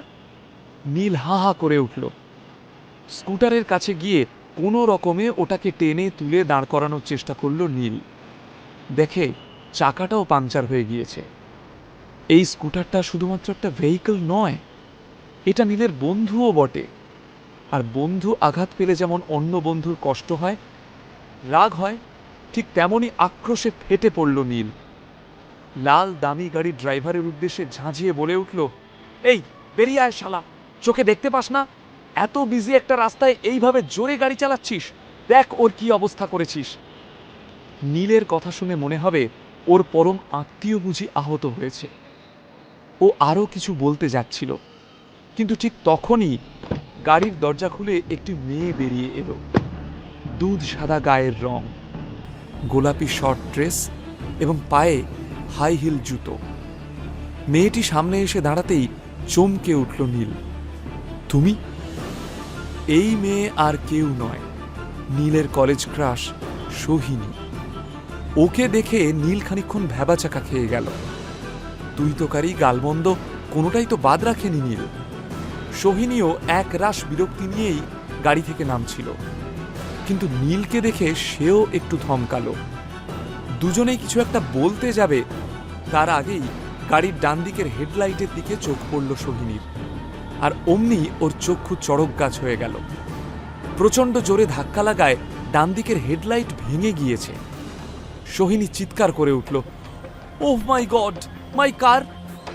নীল, এই বিচ্ছিরি স্কুটারটা তোমার, তাই না? দেখো, তোমার ওই সস্তা স্কুটারের জন্য আজ আমার গাড়ির কি অবস্থা হলো। দেখো, গাড়িটা একদম ব্র্যান্ড নিউ, কালই কিনেছি, আর আজকেই এর হেডলাইট ভেঙে চৌচির হয়ে গেল। সব তোমার জন্য হয়েছে, অপদার্থ কোথাকার! নীল অবাক। যা বাবা, আমি কি করলাম? আমার স্কুটার তো রাস্তার ধারে দাঁড় করানো ছিল, তোমার গাড়িটাই তো বরং এসে... শাট আপ! একদম বাজে বকবে না। নীলকে ধমক দিয়ে উঠল সোহিনী। এখন তোমার মতো থার্ড ক্লাস ছেলের কাছে আমাকে গাড়ি চালানো শিখতে হবে? নিজে রাস্তার মাঝে স্কুটার রেখে আমার ড্রাইভারকে গালিগালাজ করছো? এই হেডলাইটটা সারাতে জানো কত টাকা লাগবে? It's costlier than your bloody pocket money. এক নিঃশ্বাসে কথাগুলো বলে গেল সোহিনী। রাস্তা দিয়ে যাতায়াত করা লোকগুলো ঘুরে ঘুরে সোহিনী নীলের ঝগড়া দেখছিল। নীল সামলানোর চেষ্টা করছিল। দেখো সোহিনী, তুমি ভুল করছো, এখানে কিন্তু আমার কোনো দোষই নেই। Please don't create any scene here. আমি একটা জরুরি কাজে এসেছি। ওয়াও, তুমি জরুরি কাজে এসেছো? তোমার কোনো দোষ নেই, তুমি ধোয়া তুলসী পাতা, আর আমি তো এখানে ঘাস কাটতে এসেছি, তাই না? তেলে বেগুনে জ্বলে উঠল সোহিনী। বাই দ্য ওয়ে, এই রয় চৌধুরী গ্রুপ অফ ইন্ডাস্ট্রিজের বিল্ডিংয়ের সামনে দাঁড়িয়ে তুমি কি করছিলে? হ্যাঁ, এইসব জায়গায় তোমার মতন 5 পয়সার লোককে মানায় না। কথাটা বলেই হঠাৎ মনে পড়ে গেল গত সপ্তাহে কাগজে সোহিনী একটা বিজ্ঞাপন দেখেছিল, যেখানে বলা হয়েছিল রায়চৌধুরীদের অফিসে নতুন সিকিউরিটি গার্ড নেওয়া হবে। সোহিনী ভেবে জিজ্ঞেস করল, তুমি নিশ্চয়ই এখানে সিকিউরিটি গার্ডের চাকরির জন্য এসেছো, তাই না? সিকিউরিটি হয়ে গেস্টের গাড়ির এমন খারাপ অবস্থা করলে তুমি? নীল কিছু বলতে যাচ্ছিল, কিন্তু তার আগেই সোহিনী খপ করে ধরল নীলের হাতটা। চলো আমার সাথে, তোমার নামে কমপ্লেইন করব। আমিও দেখি তুমি কিভাবে এখানে কাজ করো। সোহিনীর আচরণে ঘাবড়ে গেল নীল। ভেতরে রায়চৌধুরীদের সব বোর্ড মেম্বার্সরা অপেক্ষা করছে। সোহিনী যদি এভাবে নীলকে নিয়ে ঢোকে, তাহলে তো নীলের সাথে সাথে রায়চৌধুরীদেরও নাক কাটা যাবে। নীল আটকানোর চেষ্টা করলেও শক্ত হাতে সোহিনী ধরে রেখেছে নীলের কবজি। ঘাবড়ে যায় নীল, আজ বুঝি একটা কেলেঙ্কারি ঘটবে। রায়চৌধুরীদের অফিসে কি ঘটতে চলেছে? অফিসের প্রথম দিনেই কি কোনো সর্বনাশ ঘটে গিয়ে নীলের স্বপ্ন অধরা থেকে যাবে? বিনামূল্যে গল্প শুনতে নিচের ইনস্টল বাটনে ক্লিক করুন এবং পকেট এফএম ডাউনলোড করুন। লিঙ্কটি রয়েছে ডেসক্রিপশনে।